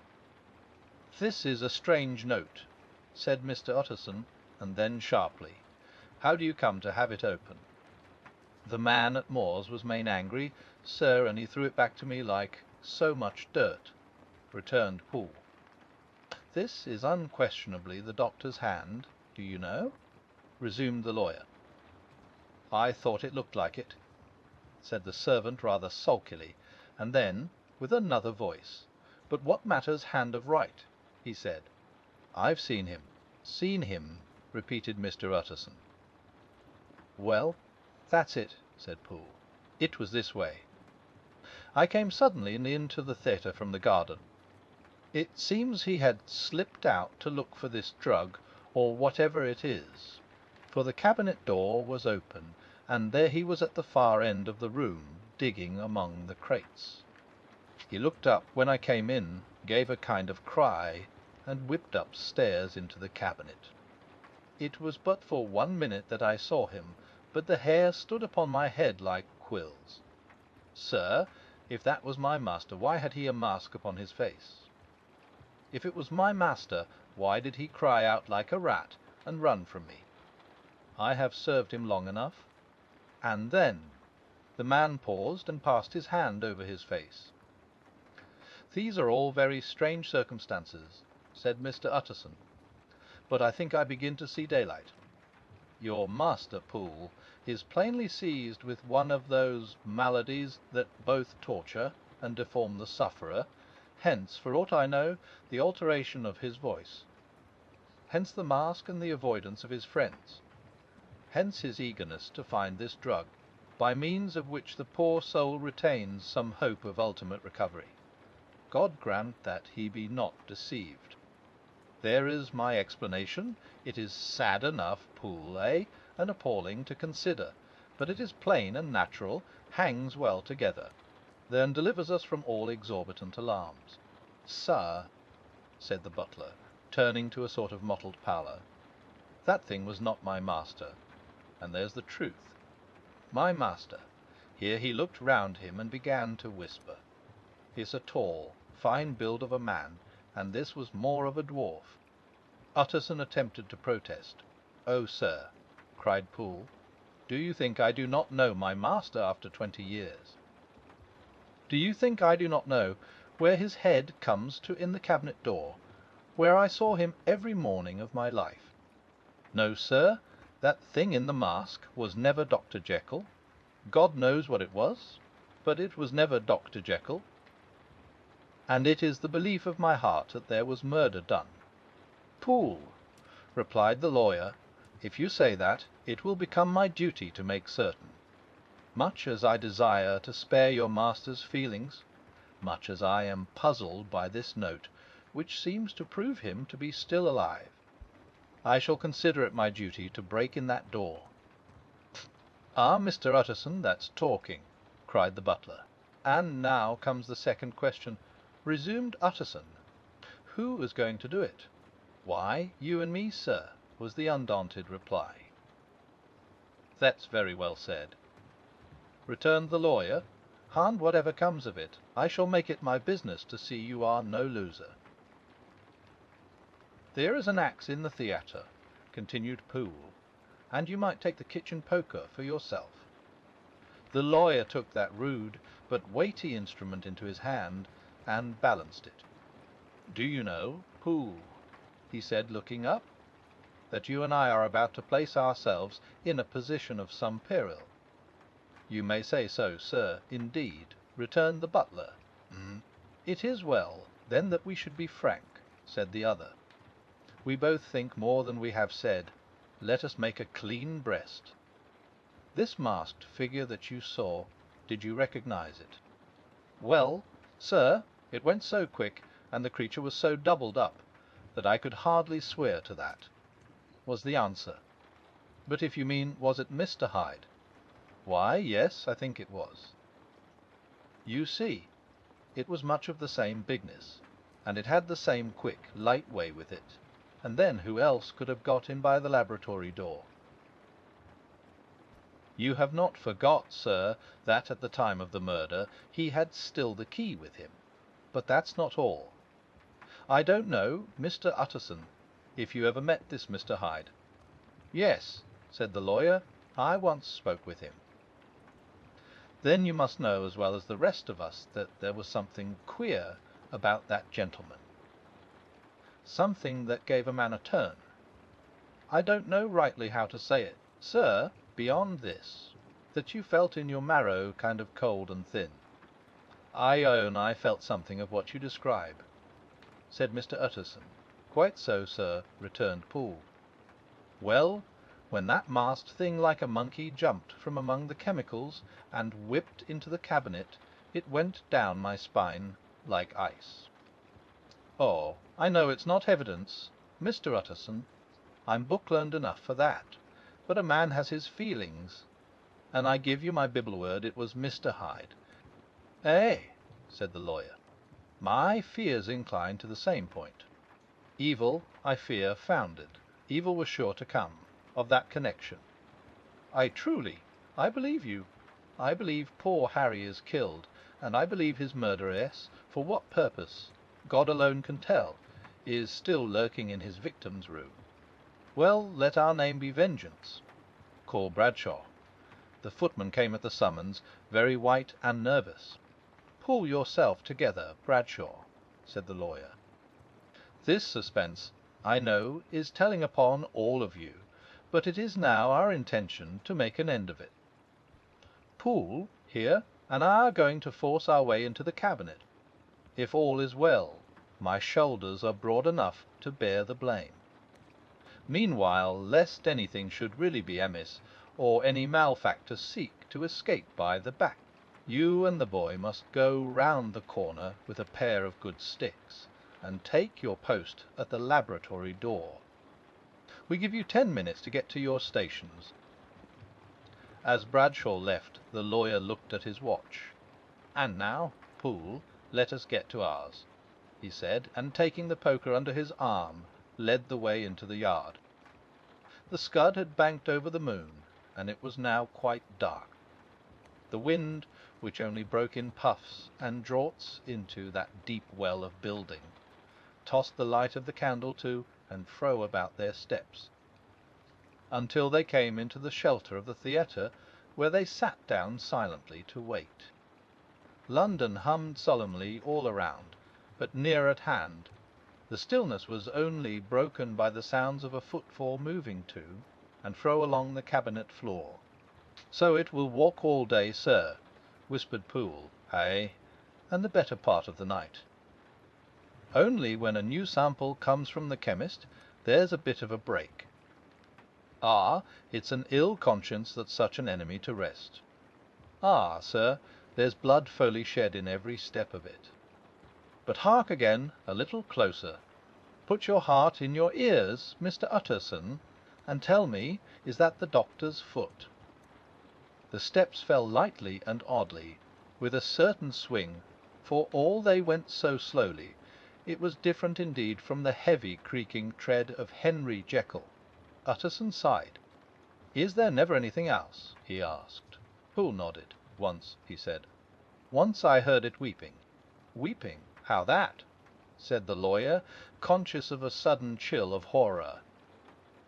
"Weeping like a woman or a lost soul," said the butler. "I came away with that upon my heart, that I could have wept too. But now the 10 minutes drew to an end." Poole disinterred the axe from under a stack of packing straw. The candle was set upon the nearest table to light them to the attack, and they drew near with bated breath to where that patient foot was still going up and down, in the quiet of the night. "Jekyll," cried Utterson with a loud voice, "I demand to see you." He paused a moment, but there came no reply. "I give you fair warning, our suspicions are aroused, and I must and shall see you," he resumed, "if not by fair means, then by foul; if not of your consent, then by brute force." "Utterson," said the voice, "for God's sake, have mercy." "Ah, that's not Jekyll's voice, it's Hyde's," cried Utterson. "Down with the door, Poole." Poole swung the axe over his shoulder, the blow shook the building, and the red baize door leaped against the lock and hinges. A dismal screech, as of mere animal terror, rang from the cabinet. Up went the axe again, and again the panels crashed and the frame bounded. 4 times the blow fell, but the wood was tough, and the fittings were of excellent workmanship. And it was not until the 5th that the lock burst and the wreck of the door fell inwards on the carpet. The besiegers, appalled by their own riot and the stillness that had succeeded, stood back a little and peered in. There lay the cabinet before their eyes in the quiet lamplight, a good fire glowing, and chattering on the hearth, the kettle singing its thin strain, a drawer or two open, papers neatly set forth on the business table, and nearer the fire the things laid out for tea. The quietest room, you would have said, and, but for the glazed presses full of chemicals, the most commonplace that night in London. Right in the middle there lay the body of a man sorely contorted and still twitching. They drew near on tiptoe, turned it on his back, and beheld the face of Edward Hyde. He was dressed in clothes far too large for him, clothes of the doctor's bigness. The chords of his face still moved with a semblance of life, but life was quite gone, and by the crushed phial in the hand and the strong smell of kernels that hung upon the air, Utterson knew that he was looking on the body of a self-destroyer. "We have come too late," he said sternly, "whether to save or punish. Hyde is gone to his account, and it only remains for us to find the body of your master."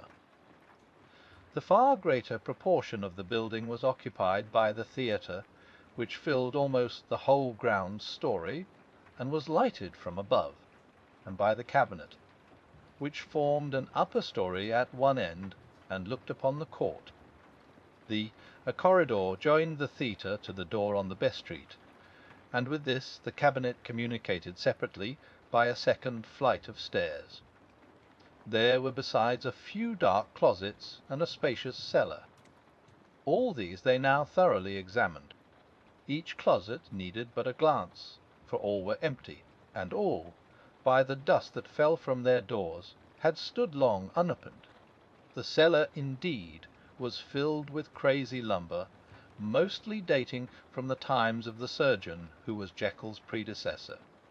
But even as they opened the door they were advertised of the uselessness of further search by the fall of a perfect mat of cobweb which had for years sealed up the entrance. Nowhere was there any trace of Henry Jekyll, dead or alive. Poole stamped on the flags of the corridor. "He must be buried here," he said, hearkening to the sound. "Or he may have fled," said Utterson, and he turned to examine the door in the bus-street.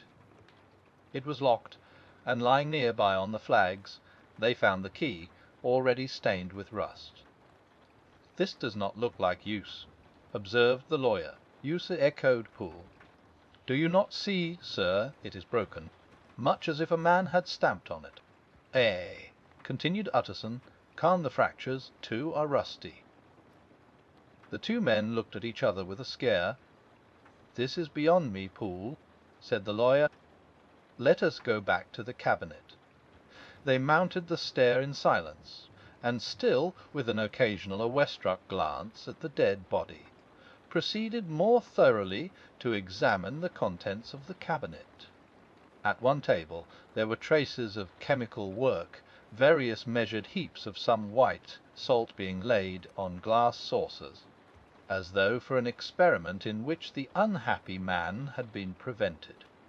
"That is the same drug that I was always bringing him," said Poole, and even as he spoke the kettle with a startling noise boiled over. This brought them to the fireside, where the easy-chair was drawn cosily up, and the tea-thing stood ready to the sitter's elbow, the very sugar in the cup. There were several books on a shelf. One lay beside the tea-things open, and Utterson was amazed to find it a copy of a pious work, for which Jekyll had several times expressed a great esteem, annotated in his own hand with startling blasphemies. Next, in the course of their review of the chamber, the searchers came to the cheval glass, into whose depths they looked with involuntary horror. But it was so turned as to show them nothing but the rosy glow playing on the roof, the fire sparkling in 100 repetitions along the glazed front of the presses, and their own pale and fearful countenances stooping to look in. "This glass has seen some strange things, sir," whispered Poole. "And surely none stranger than itself," echoed the lawyer in the same tones. For what did Jekyll? He caught himself up at the word with a start, and then conquering the weakness. What could Jekyll want with it? He said. You may say that, said Poole. Next they turned to the business table. On the desk, among the neat array of papers, a large envelope was uppermost, and bore, in the doctor's hand, the name of Mr. Utterson.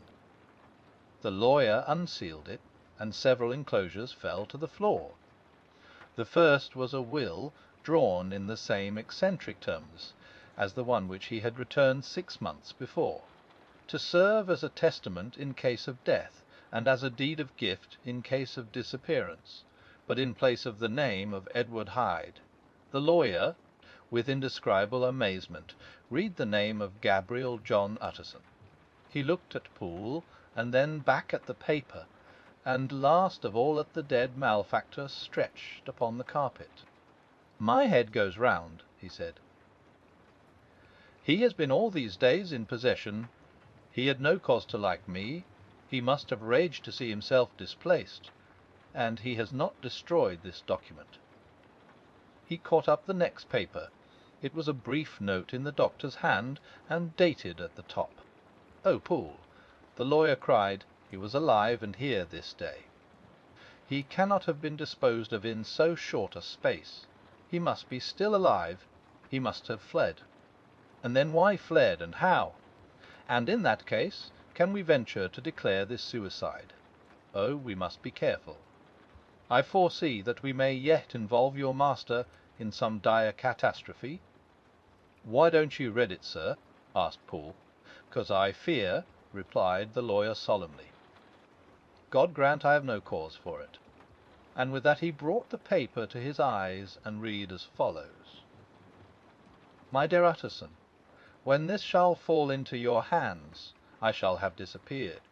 Under what circumstances I have not the penetration to foresee, but my instinct, and all the circumstances of my nameless situation, tell me that the end is sure and must be early. Go then, and first read the narrative which Lennion warned me he was to place in your hands, and if you care to hear more, turn to the confession of your unworthy and unhappy friend, Henry Jekyll. There was a third enclosure, asked Utterson. Here, sir, said Poole, and gave into his hands a considerable packet sealed in several places. The lawyer put it in his pocket. I would say nothing of this paper. If your master has fled or is dead, we may at least save his credit. It is now 10. I must go home and read these documents in quiet, but I shall be back before midnight, when we shall send for the police. They went out, locking the door of the theatre behind them, and Utterson, once more leaving the servants gathered about the fire in the hall, trudged back to his office to read the 2 narratives in which this mystery was now to be explained. The strange case of Dr. Jekyll and Mr. Hyde. Dr. Lennion's narrative. On the 9th of January, now 4 days ago, I received by the evening delivery a registered envelope, addressed in the hand of my colleague and old school companion, Henry Jekyll. I was a good deal surprised by this, for we were by no means in the habit of correspondence. I had seen the man, dined with him, indeed, the night before, and I could imagine nothing in our intercourse that should justify formality of registration. The contents increased my wonder, for this is how the letter ran: 100 HCM 18. Dear Lennion, you are one of my oldest friends, and although we may have differed at times on scientific questions, I cannot remember, at least on my side, any break in our affection. There was never a day when, if you had said to me, Jekyll, my life, my honour, my reason depend upon you, I would not have sacrificed my left hand to help you. Lennion, my life, my honour, my reason, are all at your mercy. If you fail me tonight, I am lost. You might suppose, after this preface, that I am going to ask you for something dishonourable to grant. Judge for yourself. I want you to postpone all other engagements for tonight. Ay, even if you were summoned to the bedside of an emperor, to take a cab. Unless your carriage should be actually at the door, and with this letter in your hand for consultation, to drive straight to my house. Poole, my butler, has his orders. You will find him waiting your arrival with a locksmith. The door of my cabinet is then to be forced, and you are to go in alone, to open the glazed press as letter E on the left hand, breaking the lock if it be shut, and to draw out YTHALLITS Chiantis ASTTS and the fourth drawer from the top oar, which is the same thing the third from the bottom. In my extreme distress of mind, I have a morbid fear of misdirecting you, but even if I am in error, you may know the right drawer by its contents: some powders, a file, and a paper book. This drawer I beg of you to carry back with you to Cavendish Square exactly as it stands. That is the first part of the service. Now for the second. You should be back, if you set out at once on the receipt of this, long before midnight. But I will leave you that amount of margin, not only in the fear of one of those obstacles that can neither be prevented nor foreseen, but because an hour when your servants are in bed is to be preferred for what will then remain to do.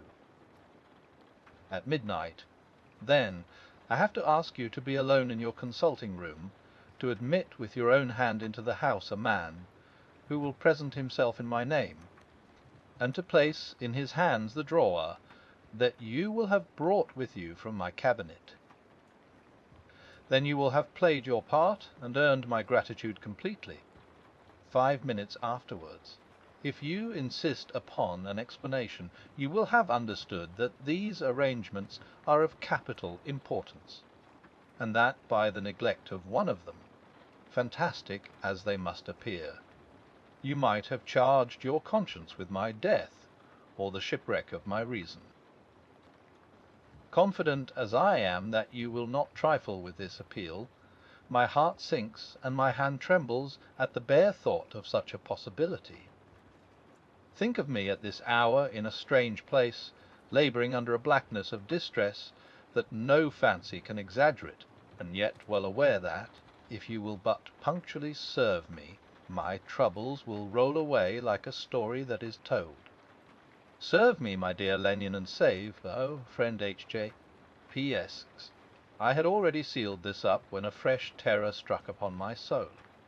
It is possible that the post office may fail me, and this letter not come into your hands until tomorrow morning.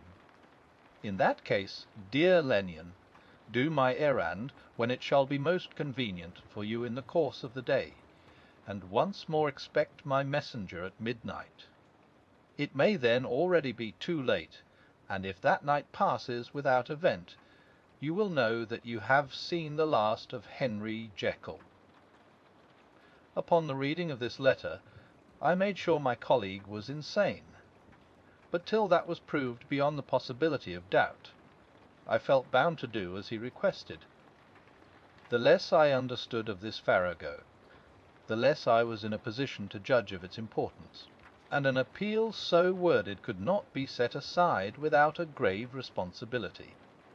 I rose accordingly from table, got into a hansom, and drove straight to Jekyll's house. The butler was awaiting my arrival. He had received by the same post as mine a registered letter of instruction, and had sent at once for a locksmith and a carpenter. The tradesmen came while we were yet speaking, and we moved in a body to old Dr. Denman's surgical theatre, from which, as you are doubtless aware, Jekyll's private cabinet is most conveniently entered. The door was very strong, the lock excellent. The carpenter avowed he would have great trouble and have to do much damage, if force were to be used, and the locksmith was near despair. But this last was a handy fellow, and after 2 hours' work the door stood open. The press marked E was unlocked, and I took out the drawer, had it filled up with straw and tied in a sheet, and returned with it to Cavendish Square. Here I proceeded to examine its contents. The powders were neatly enough made up, but not with the nicety of the dispensing chemist, so that it was plain they were of Jekyll's private manufacture, and when I opened one of the wrappers I found what seemed to me a simple, crystalline salt of a white colour. The feel, to which I next turned my attention, might have been about half full of a blooded liquor, which was highly pungent to the sense of smell, and seemed to me to contain phosphorus and some volatile ether. At the other ingredients I could make no guess. The book was an ordinary version book, and contained little but a series of dates. These covered a period of many years, but I observed that the entries ceased nearly a year ago, and quite abruptly. Here and there a brief remark was appended to a date, usually no more than a single word, double, occurring perhaps 6 times in a total of several hundred entries, and once very early in the list, and followed by several marks of exclamation. Total failure. All this, though it whetted my curiosity, told me little that was definite. Here were a feel of some salt, and the record of a series of experiments that had led, like too many of Jekyll's investigations, to no end of practical usefulness. How could the presence of these articles in my house affect either the honour, the sanity, or the life of my flighty colleague? If his messenger could go to one place, why could he not go to another? And even granting some impediment, why was this gentleman to be received by me in secret? The more I reflected, the more convinced I grew that I was dealing with a case of cerebral disease, and though I dismissed my servants to bed, I loaded an old revolver, that I might be found in some posture of self-defence. 12 o'clock had scarce rung out over London. The knocker sounded very gently on the door. I went myself at the summons, and found a small man crouching against the pillars of the portico. "Here you come from Dr. Jekyll?" I asked. He told me.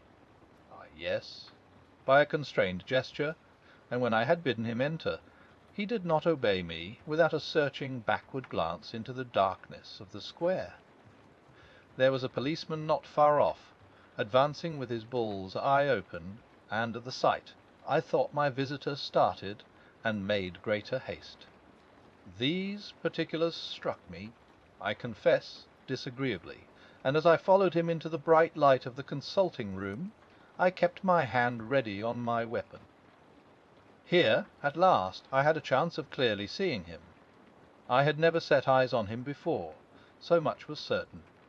He was small, as I have said. I was struck, besides, with the shocking expression of his face, with his remarkable combination of great muscular activity and great apparent debility of constitution, and, last but not least, with the odd, subjective disturbance caused by his neighbourhood.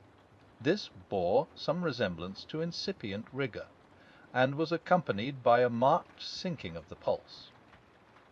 At the time I set it down to some idiosyncratic, personal distaste, and merely wondered at the acuteness of the symptoms. But I have since had reason to believe the cause to lie much deeper in the nature of man, and to turn on some nobler hinge than the principle of hatred. That this person who had thus, from the first moment of his entrance, struck in me what I can only describe as a disgustful curiosity, was dressed in a fashion that would have made an ordinary person laughable.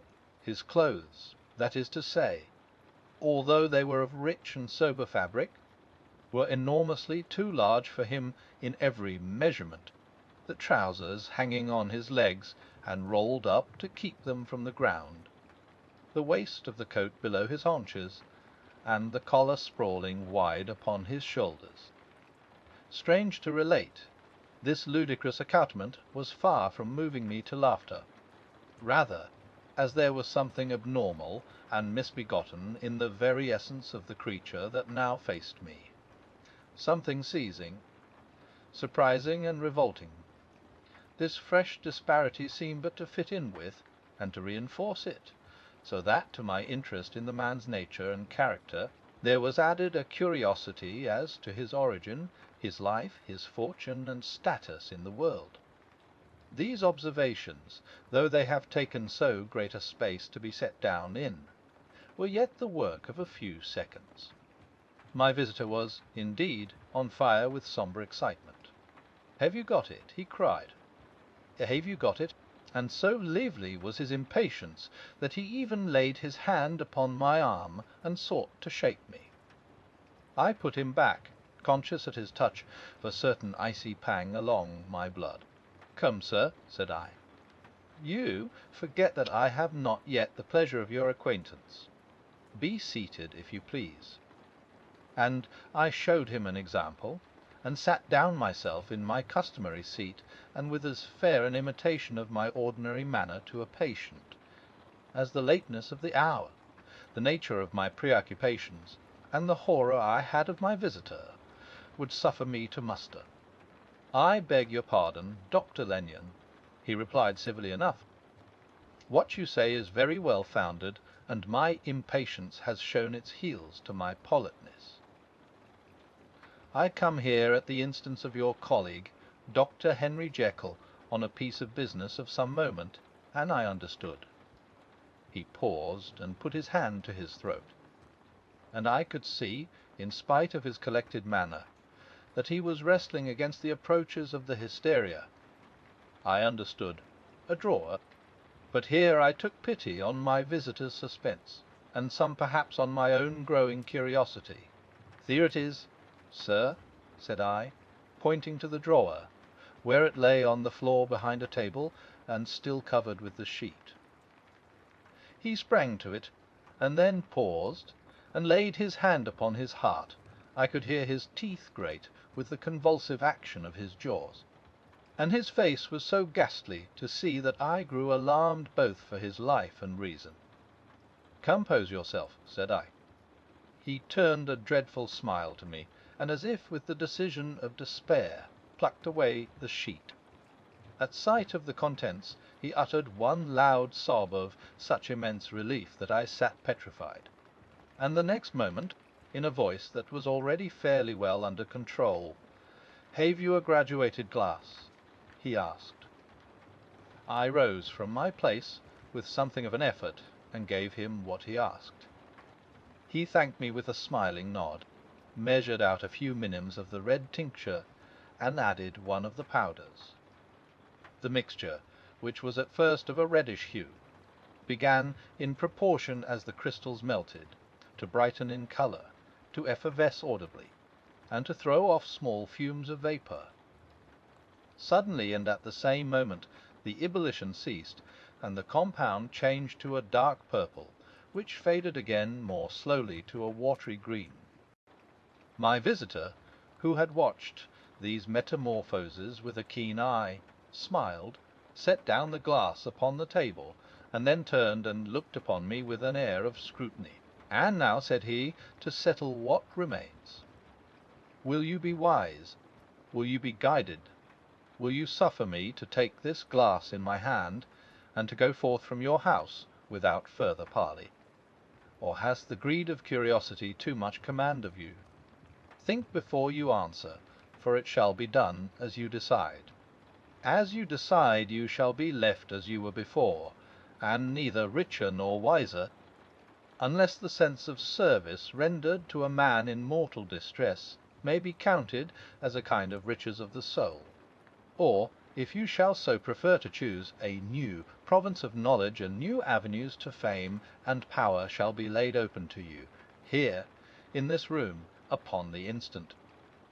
And your sight shall be blasted by a prodigy, to stagger the unbelief of Satan." "Sir," said I, affecting a coolness that I was far from truly possessing, "you speak enigmas. And you will perhaps not wonder that I hear you with no very strong impression of belief. But I have gone too far in the way of inexplicable services to pause before I see the end." "It is well," replied my visitor. Lennion, you remember your Voustra, what follows is under the seal of our profession. And now, you who have so long been bound to the most narrow and material views, you who have denied the virtue of transcendental medicine, you who have derided your superiors, behold." He put the glass to his lips and drank at one gulp. A cry followed. He reeled, staggered, clutched at the table, and held on, staring with injected eyes, gasping with open mouth. And as I looked there came, I thought, a change. He seemed to swell. His face became suddenly black, and the features seemed to melt and alter. And the next moment I had sprung to my feet and leaped back against the wall, my arms raised to shield me from that prodigy, my mind submerged in terror. O God! I screamed, and O God! Again and again, for there before my eyes, pale and shaken, and half fainting, and groping before him with his hands, like a man restored from death, there stood Henry Jekyll. What he told me in the next hour I cannot bring my mind to set on paper.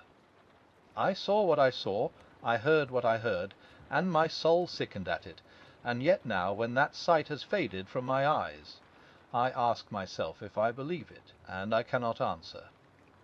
My life is shaken to its roots. Sleep has left me. The deadliest terror sits by me at all hours of the day and night, and I feel that my days are numbered, and that I must die, and yet I shall die incredulous. As for the moral turpitude that man unveiled to me, even with tears of penitence, I cannot, even in memory, dwell on it without a start of horror. I will say but one thing, Utterson, and that, if you can bring your mind to credit it, will be more than enough.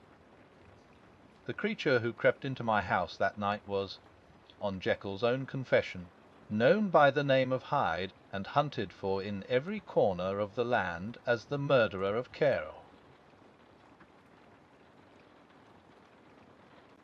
The strange case of Dr. Jekyll and Mr. Hyde.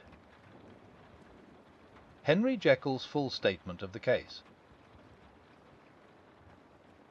I was born in the year 18, to a large fortune, endowed besides with excellent parts, inclined by nature to industry, fond of the respect of the wise, and good among my fellowmen, and thus, as might have been supposed, with every guarantee of an honourable and distinguished future. And indeed the worst of my faults was a certain impatient gaiety of disposition, such as has made the happiness of many, but such as I found it hard to reconcile with my imperious desire to carry my head high, and wear a more than commonly grave countenance before the public. Hence it came about that I concealed my pleasures, and that when I reached years of reflection, and began to look round me, and take stock of my progress and position in the world, I stood already committed to a profound duplicity of life. Many a man would have even blazoned such irregularities as I was guilty of, but from the high views that I had set before me, I regarded and hid them with an almost morbid sense of shame. It was thus rather the exacting nature of my aspirations than any particular degradation in my faults that made me what I was, and, with even a deeper trench than in the majority of men, severed in me those provinces of good and ill which divide and compound man's dual nature. In this case I was driven to reflect deeply and inveterately on that hard law of life, which lies at the root of religion, and is one of the most plentiful springs of distress. Though so profound a double-dealer, I was in no sense a hypocrite. Both sides of me were in dead earnest. I was no more myself when I laid aside restraint and plunged in shame, than when I laboured, in the eye of day, at the furtherance of knowledge or the relief of sorrow and suffering. And it chanced that the direction of my scientific studies, which led wholly towards the mystic and the transcendental, reacted and shed a strong light on this consciousness of the perennial war among my members. With every day, and from both sides of my intelligence, the moral and the intellectual, I thus drew steadily near to that truth, by whose partial discovery I have been doomed to such a dreadful shipwreck, that man is not truly one, but truly two. I say two, because the state of my own knowledge does not pass beyond that point. Others will follow, others will outstrip me on the same lines, and I hazard the guess that man will be ultimately known for a mere polity of multifarious, incongruous and independent denizance. I, for my part, from the nature of my life, advanced infallibly in one direction, and in one direction only. It was on the moral side, and in my own person, that I learned to recognize the thorough and primitive duality of man. I saw that, of the two natures that contended in the field of my consciousness, even if I could rightly be said to be either, it was only because I was radically both, and from an early date, even before the course of my scientific discoveries had begun to suggest the most naked possibility of such a miracle. I had learned to dwell with pleasure, as a beloved daydream, on the thought of the separation of these elements.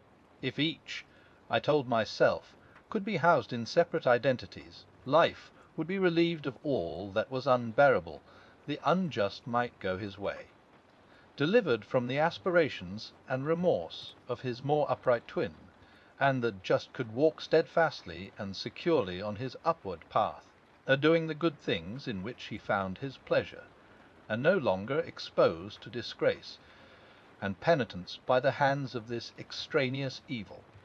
It was the curse of mankind that these incongruous faggots were thus bound together, that in the agonized womb of consciousness these polar twins should be continuously struggling. How, then, were they dissociated? I was so far in my reflections when, as I have said, a side light began to shine upon the subject from the laboratory table. I began to perceive more deeply than it has ever yet been stated the trembling immateriality, the mist-like transience, of this seemingly so solid body in which we walk attired. Certain agents I found to have the power to shake and pluck back that fleshly vestment, even as a wind might toss the curtains of a pavilion. For two good reasons, I will not enter deeply into this scientific branch of my confession. First, because I have been made to learn that the doom and burthen of our life is bound for ever on man's shoulders, and when the attempt is made to cast it off, it but returns upon us with more unfamiliar and more awful pressure. Second, because, as my narrative will make Allah's, too evident my discoveries were incomplete. Enough, then, that I not only recognized my natural body from the mere aura and effulgence of certain of the powers that made up my spirit, but managed to compound a drug by which these powers should be dethroned from their supremacy, and a second form and countenance substituted, none the less natural to me, because they were the expression and bore the stamp of lower elements in my soul. I hesitated long before I put this theory to the test of practice. I knew well that I risked death for any drug that so potently controlled and shook the very fortress of identity, might, by the least scruple of an overdose, or at the least inopportunity in the moment of exhibition, utterly blot out that immaterial tabernacle which I looked to it to change. But the temptation of a discovery so singular and profound at last overcame the suggestions of alarm. I had long since prepared my tincture. I purchased at once, from a firm of wholesale chemists, a large quantity of a particular salt which I knew, from my experiments, to be the last ingredient required, and late one accursed night I compounded the elements, watched them boil and smoke together in the glass, and when the ebullition had subsided, with a strong glow of courage, drank off the potion. The most racking pangs succeeded, a grinding in the bones, deadly nausea, and a horror of the spirit that cannot be exceeded at the hour of birth or death. Then these agonies began swiftly to subside, and I came to myself as if out of a great sickness. There was something strange in my sensations, something indescribably new and, from its very novelty, incredibly sweet. I felt younger, lighter, happier in body. Within I was conscious of a heady recklessness, a current of disordered sensual images running like a mill race in my fancy, a solution of the bonds of obligation, an unknown but not an innocent freedom of the soul. I knew myself, at the first breath of this new life, to be more wicked, tenfold more wicked, sold a slave to my original evil, and the thought, in that moment, braced and delighted me like wine. I stretched out my hands, exulting in the freshness of these sensations, and in the act I was suddenly aware that I had lost in stature. There was no mirror at that date in my room. That which stands beside me as I write was brought there later on, and for the very purpose of these transformations. The night, however, was far gone into the morning. The morning, black as it was nearly ripe for the conception of the day. The inmates of my house were locked in the most rigorous hours of slumber, and I determined, flushed as I was with hope and triumph, to venture in my new shape as far as to my bedroom. I crossed the yard, wherein the constellations looked down upon me. I could have thought, with wonder, that the first creature of that sort that their unsleeping vigilance had yet disclosed to them. I stole through the corridors, a stranger in my own house, and coming to my room, I saw for the first time the appearance of Edward Hyde. I must here speak by theory alone, saying not that which I know, but that which I suppose to be most probable.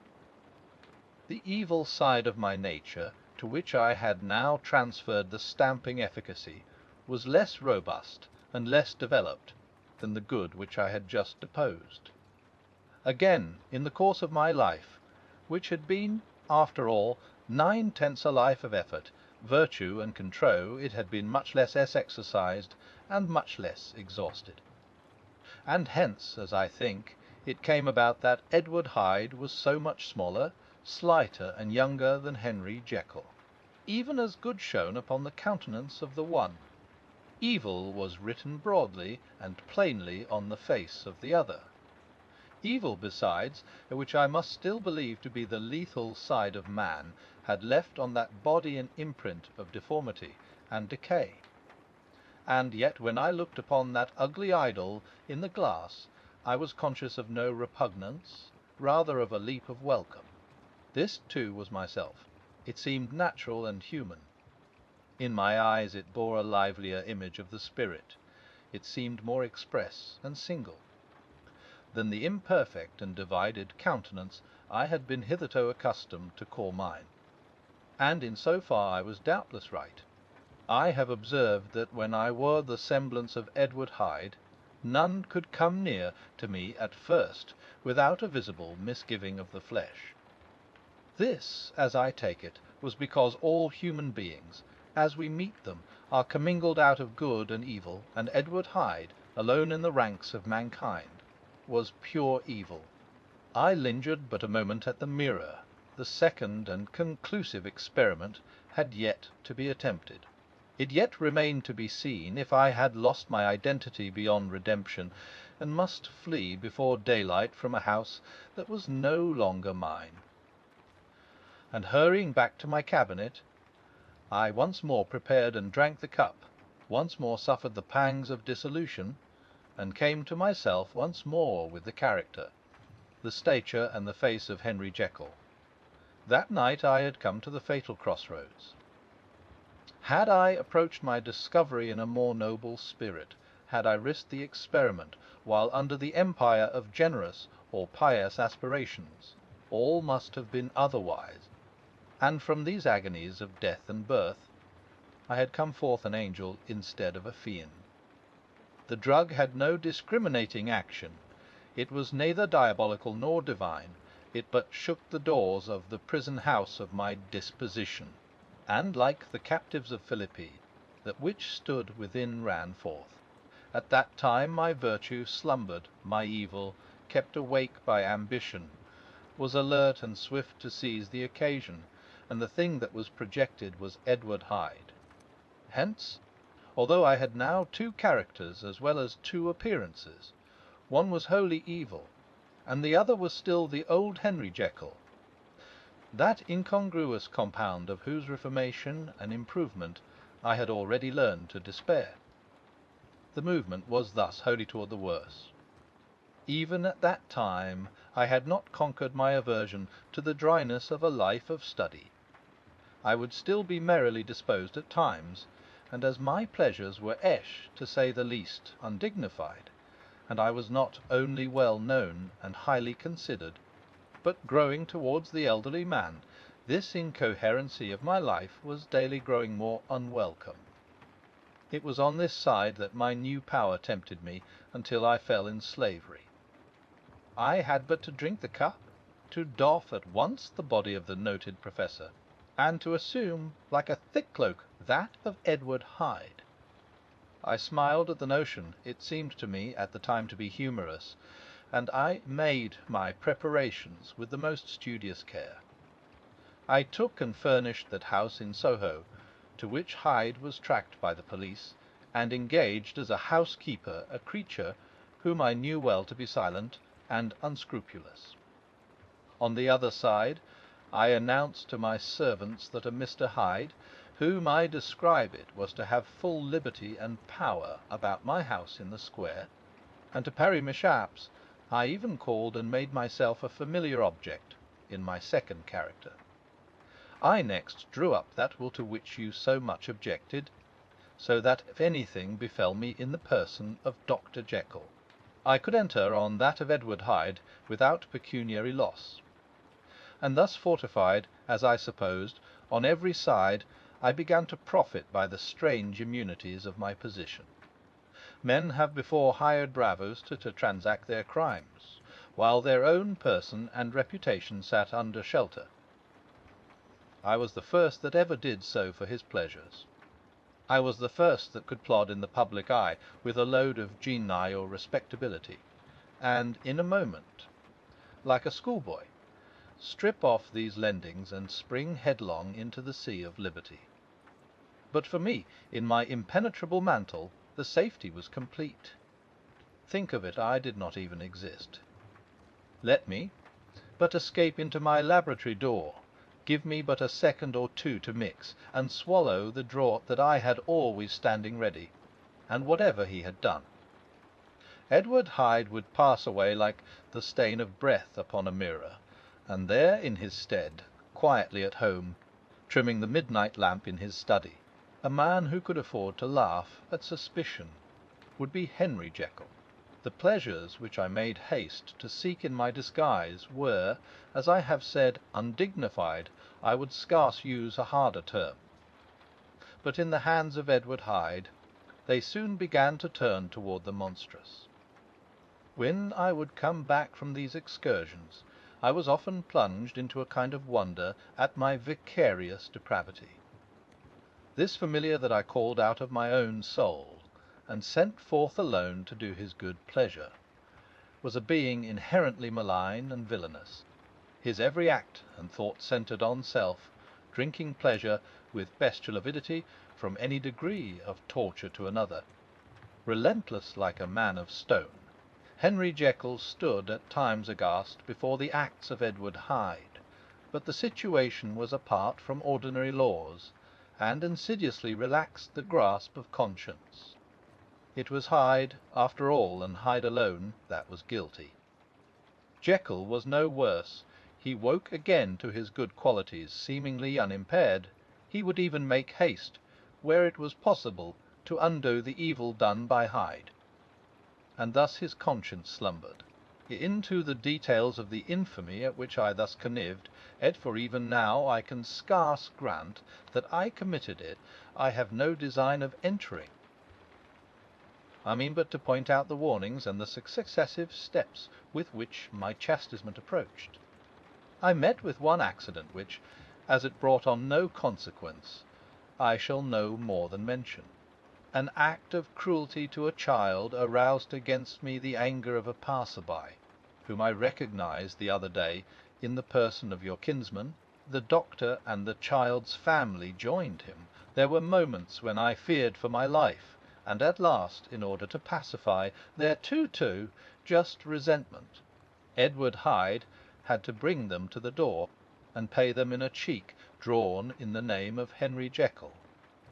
But this danger was easily eliminated from the future by opening an account at another bank in the name of Edward Hyde himself, and when, by sloping my own hand backward, I had supplied my double with a signature, I thought I sat beyond the reach of fate. Some 2 months before the murder of Sir Danvers, I had been out for one of my adventures, had returned at a late hour, and woke the next day in bed with somewhat odd sensations. It was in vain I looked about me, in vain I saw the decent furniture and tall proportions of my room in the square, in vain that I recognized the pattern of the bed curtains and the design of the mahogany frame. Something still kept insisting that I was not where I was, her qualitative, that I had not wakened where I seemed to be, but in the little room in Soho where I was accustomed to sleep in the body of Edward Hyde. I smiled to myself, and in my psychological way began lazily to inquire into the elements of this illusion occasionally, even as I did so, dropping back into a comfortable morning doze. I was still so engaged when, in one of my more wakeful moments, my eyes fell upon my hand. Now the hand of Henry Jekyll, as you have often remarked, was professional in shape and size. It was large, firm, white and comely. But the hand which I now saw, clearly enough, in the yellow light of a mid-London morning, lying half shut on the bedclothes, was lean, corded, knuckly, of a dusky pallor and thickly shaded with a swart growth of hair. It was the hand of Edward Hyde. I must have stared upon it for near half a minute, sunk as I was in the mere stupidity of wonder, before terror woke up in my breast as sudden and startling as the crash of cymbals, and bounding from my bed I rushed to the mirror. At the sight that met my eyes, my blood was changed into something exquisitely thin and icy. Yes, I had gone to bed Henry Jekyll, I had awakened Edward Hyde. How was this to be explained? I asked myself, and then, with another bound of terror, how was it to be remedied? It was well on in the morning. The servants were up. All my drugs were in the cabinet. A long journey down 2 pair of stairs, through the back passage, across the open court, and through the anatomical theatre, from where I was then standing horror-struck. It might indeed be possible to cover my face, but of what use was that, when I was unable to conceal the alteration in my stature?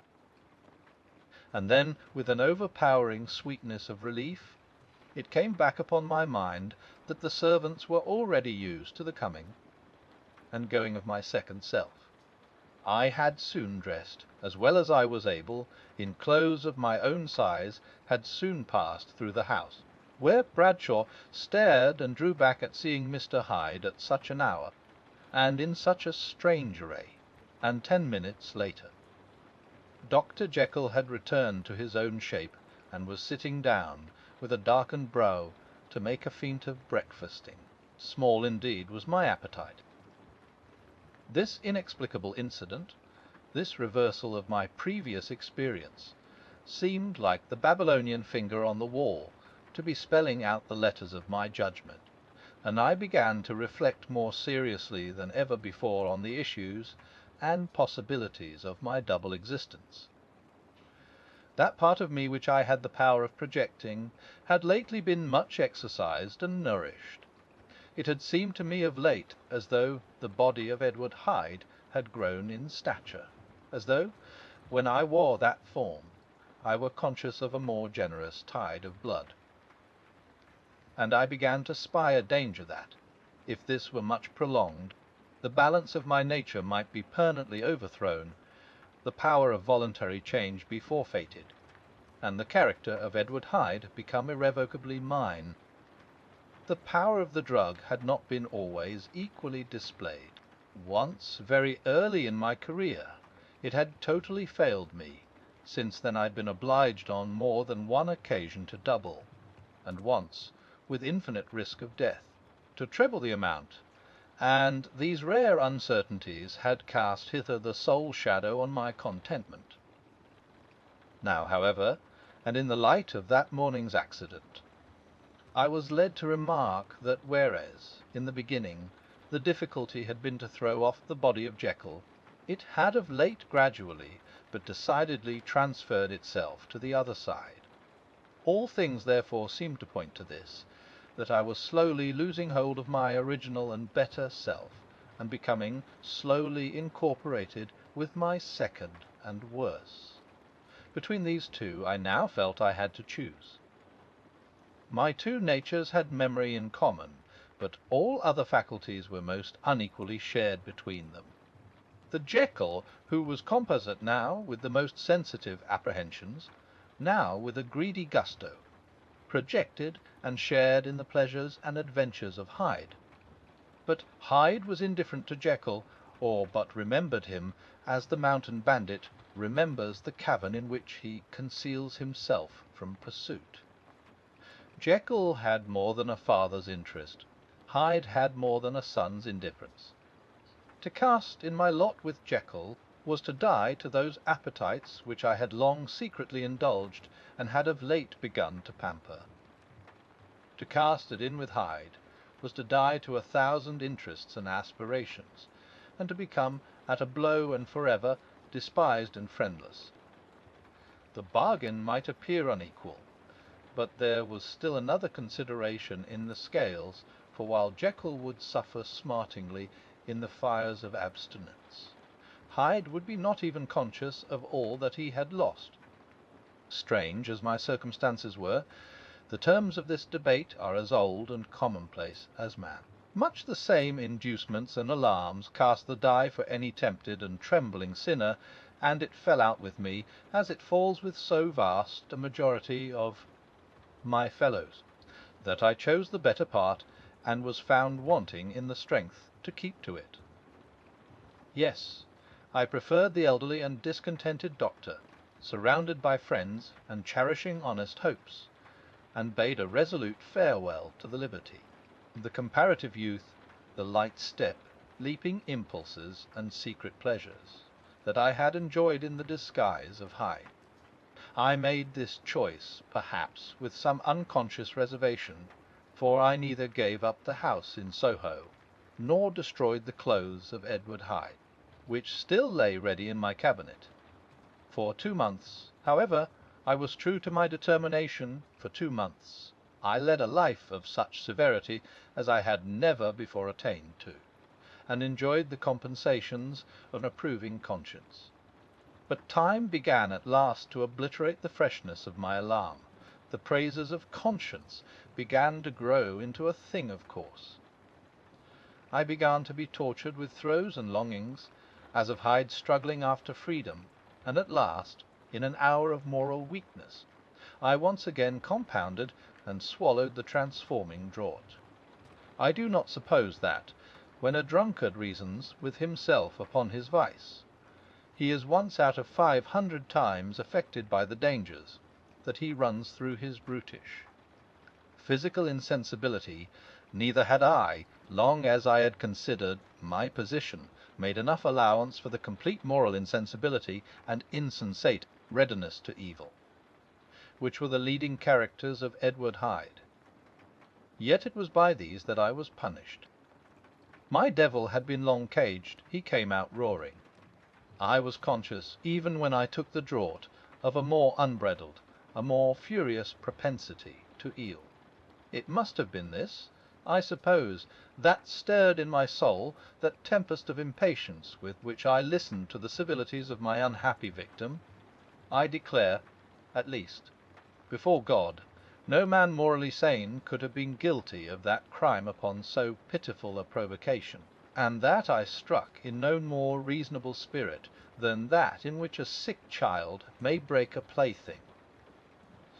But I had voluntarily stripped myself of all those balancing instincts by which even the worst of us continues to walk with some degree of steadiness among temptations, and in my case, to be tempted, however slightly, was to fall.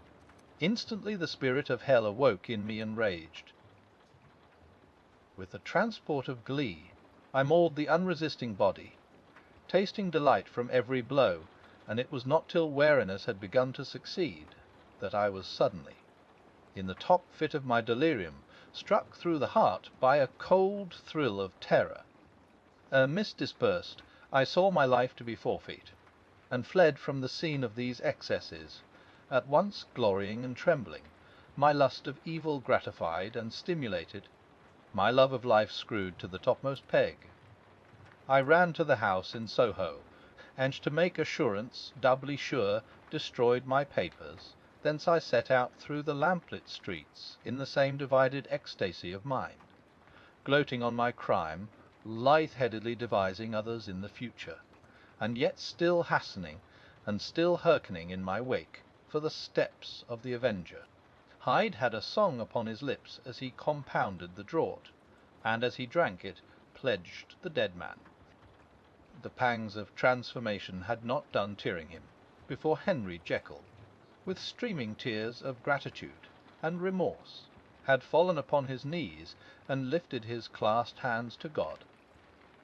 The veil of self-indulgence was rent from head to foot. I saw my life as a whole I followed it up from the days of childhood, when I had walked with my father's hand, and through the self-denying toils of my professional life, to arrive again and again, with the same sense of unreality, at the damned horrors of the evening. I could have screamed aloud. I sought with tears and prayers to smother down the crowd of hideous images and sounds with which my memory swarmed against me, and still, between the petitions, the ugly face of my iniquity stared into my soul. As the acuteness of this remorse began to die away, it was succeeded by a sense of joy. The problem of my conduct was solved. The Hyde was thenceforth impossible. Whether I would or not, I was now confined to the better part of my existence. And oh, how I rejoiced to think of it! With what willing humility I embraced anew the restrictions of natural life!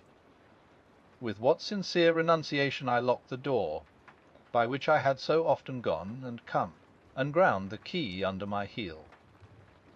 The next day came the news that the murder had not been overlooked, that the guilt of Hyde was patent to the world, and that the victim was a man high in public estimation. It was not only a crime, it had been a tragic folly. I think I was glad to know it. I think I was glad to have my better impulses thus buttressed and guarded by the terrors of the scaffold. Jekyll was now my city of refuge. Let but Hyde peep out an instant, and the hands of all men would be raised to take and slay him. I resolved in my future conduct to redeem the past, and I can say with honesty that my resolve was fruitful of some good. You know yourself how earnestly, in the last months of the last year, I laboured to relieve suffering. You know that much was done for others, and that the days passed quietly, almost happily for myself. Nor can I truly say that I wearied of this beneficent and innocent life. I think instead that I daily enjoyed it more completely. But I was still cursed with my duality of purpose, and as the first edge of my penitence wore off, the lower side of me, so long indulged, so recently chained down, began to growl for license. Not that I dreamed of resuscitating Hyde; the bare idea of that would startle me to frenzy. No, it was in my own person that I was once more tempted to trifle with my conscience, and it was as an ordinary secret sinner that I at last fell before the assaults of temptation. There comes an end to all things. The most capacious measure is filled at last, and this brief condescension to my evil finally destroyed the balance of my soul. And yet I was not alarmed. The fall seemed natural, like a return to the old days before I had made my discovery. It was a fine, clear January day, wet underfoot where the frost had melted, but cloudless overhead, and the Regent's Park was full of winter cherubins and sweet with spring udders. I sat in the sun on a bench, the animal within me licking the chops of memory, the spiritual side a little drowsed, promising subsequent penitence, but not yet moved to begin. After all, I reflected, I was like my neighbours, and then I smiled, comparing myself with other men, comparing my active goodwill with the lazy cruelty of their neglect. And at the very moment of that vainglorious thought, a qualm came over me, a horrid nausea, and the most deadly shuddering. These passed away, and left me faint, and then, as in its turn faintness subsided, I began to be aware of a change in the temper of my thoughts, a greater boldness, a contempt of danger, a solution of the bonds of obligation. I looked down. My clothes hung formlessly on my shrunken limbs. The hand that lay on my knee was corded and hairy. I was once more Edward Hyde. A moment before I had been safe of all men's respect, wealthy, beloved, the cloth laying for me in the dining room at home, and now I was the common quarry of mankind, hunted, houseless, a known murderer, thrall to the gallows. My reason wavered, but it did not fail me utterly. I have more than once observed that in my second character my faculties seemed sharpened to a point, and my spirits more tensely elastic. Thus it came about that, where Jekyll perhaps might have succumbed, Hyde rose to the importance of the moment. My drugs were in one of the presses of my cabinet. How was I to reach them? That was the problem that, crushing my temples in my hands, I set myself to solve. The laboratory door I had closed. If I sought to enter by the house, my own servants would consign me to the gallows. I saw I must employ another hand, and thought of Lenyon. How was he to be reached? How persuaded? Supposing that I escaped capture in the streets, how was I to make my way into his presence? And how should I, an unknown and displeasing visitor, prevail on the famous physician to rifle the study of his colleague, Dr. Jekyll? Then I remembered that of my original character one part remained to me. I could write my own hand, and once I had conceived that kindling spark, the way that I must follow became lighted up from end to end. Thereupon I arranged my clothes as best I could, and summoning a passing hansom, drove to an hotel in Portland Street, the name of which I chanced to remember. At my appearance, a stare which was indeed comical enough, however tragic a fate these garments covered, the driver could not conceal his mirth. I gnashed my teeth upon him with a gust of devilish fury, and a smile withered from his face, happily for him, yet more happily for myself, for in another instant I had certainly dragged him from his perch. At the inn, as I entered, I looked about me with so black a countenance as made the attendants tremble. Not a look did they exchange in my presence, but obsequiously took my orders, led me to a private room, and brought me wherewithal to write. Hyde in danger of his life was a creature new to me, shaken with inordinate anger, strung to the pitch of murder, lusting to inflict pain.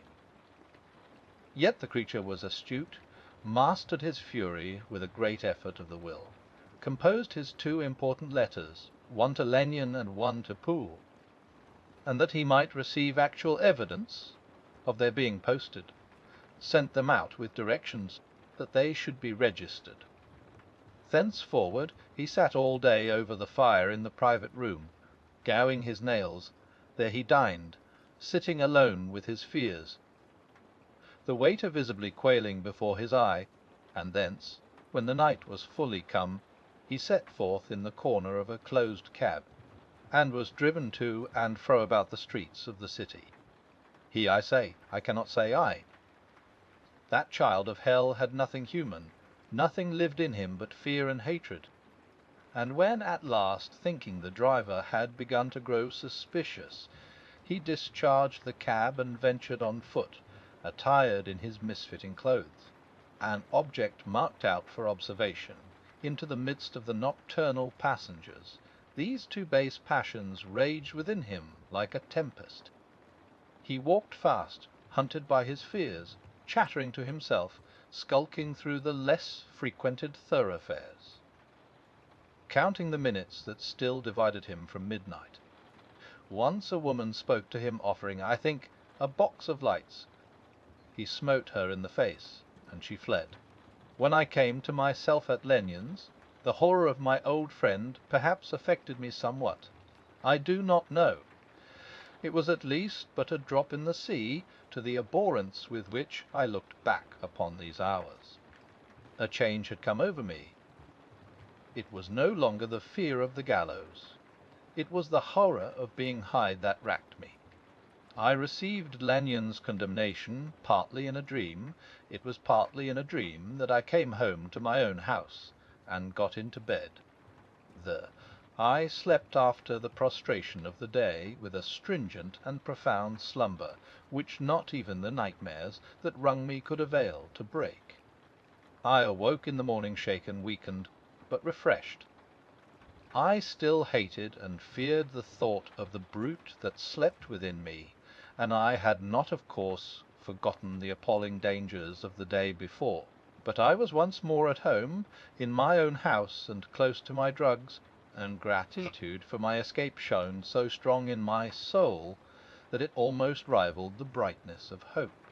I was stepping leisurely across the court after breakfast, drinking the chill of the air with pleasure, when I was seized again with those indescribable sensations that heralded the change, and I had but the time to gain the shelter of my cabinet, before I was once again raging and freezing with the passions of Hyde. It took on this occasion a double dose to recall me to myself and Alice. 6 hours after, as I sat looking sadly in the fire, the pangs returned, and the drug had to be administered. In short, from that day forth it seemed only by a great effort, as of gymnastics, and only under the immediate stimulation of the drug, that I was able to wear the countenance of Jekyll. At all hours of the day and night I would be taken with the premonitory shudder, above all if I slept, or even dozed for a moment in my chair. It was always as Hyde that I awakened. Under the strain of this continually impending doom, and by the sleeplessness to which I now condemned myself, even beyond what I had thought possible to man, I became, in my own person, a creature eaten up and emptied by fever, languidly weak both in body and mind, and solely occupied by one thought, the horror of my other self. But when I slept, or when the virtue of the medicine wore off, I would leap almost without transition, ere for the pangs of transformation grew daily less marked, into the possession of a fancy brimming with images of terror, a soul boiling with causeless hatreds, and a body that seemed not strong enough to contain the raging energies of life. The powers of Hyde seemed to have grown with the sickliness of Jekyll, and certainly the hate that now divided them was equal on each side. With Jekyll it was a thing of vital instinct. He had now seen the full deformity of that creature that shared with him some of the phenomena of consciousness, and was cohere with him to death.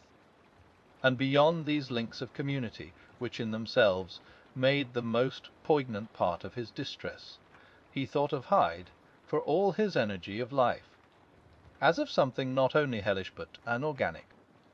This was the shocking thing, that the slime of the pit seemed to utter cries and voices, that the amorphous dust gesticulated and sinned, that what was dead and had no shape should usurp the offices of life. And this again, that insurgent horror was knit to him closer than a wife, closer than an eye lay caged in his flesh, where he heard it mutter and felt it struggle to be born, and at every hour of weakness, and in the confidence of slumber, prevailed against him, and deposed him out of life. The hatred of Hyde for Jekyll was of a different order. His terror of the gallows drove him continually to commit temporary suicide, and return to his subordinate station of a part instead of a person. But he loathed the necessity, he loathed the despondency into which Jekyll was now fallen, and he resented the dislike with which he was himself regarded. Hence the ape-like tricks that he would play me, scrawling in my own hand blasphemies on the pages of my books, burning the letters and destroying the portrait of my father. And indeed, had it not been for his fear of death, he would long ago have ruined himself in order to involve me in the ruin. But his love of life is wonderful. I go further. I, who sicken and freeze at the mere thought of him, when I recall the objection and passion of this attachment, and when I know how he fears my power to cut him off by suicide, I find it in my heart to pity him. It is useless, and the time awfully fails me, to prolong this description. No one has ever suffered such torments. Let that suffice, and yet even to these habit brought, no, not alleviation, but a certain collousness of soul, a certain acquiescence of despair, and my punishment might have gone on for years, but for the last calamity which has now fallen, and which has finally severed me from my own face and nature. My provision of the salt, which had never been renewed since the date of the first experiment, began to run low. I sent out for a fresh supply and mixed the draught. The ebullition followed, and the first change of colour, not the second. I drank it, and it was without efficiency. You will learn from Poole how I have had London ransacked. It was in vain, and I am now persuaded that my first supply was impure, and that it was that unknown impurity which lent efficacy to the draught. About a week has passed, and I am now finishing this statement under the influence of the last of the old powders. This, then, is the last time, short of a miracle, that Henry Jekyll can think his own thoughts or see his own face, and now how sadly altered, in the glass. Nor must I delay long to bring my writing to an end, for if my narrative has hitherto escaped destruction, it has been by a combination of great prudence and great good luck. Should the throes of change take me in the act of writing it, Hyde will tear it in pieces, but if some time shall have elapsed after I laid it by, his wonderful selfishness and circumscription to the moment will probably save it once again from the action of his ape-like spite. And indeed the doom that is closing on us both has already changed and crushed him. Half an hour from now, when I shall again and forever reendue that hated personality, I know how I shall sit shuddering and weeping in my chair, or continue, with the most strained and fear-struck ecstasy of listening, to pace up and down this room, my last earthly refuge, and give ear to every sound of menace. Will Hyde die upon the scaffold, or will he find courage to release himself at the last moment? God knows, I am careless. This is my true hour of death, and what is to follow concerns another than myself.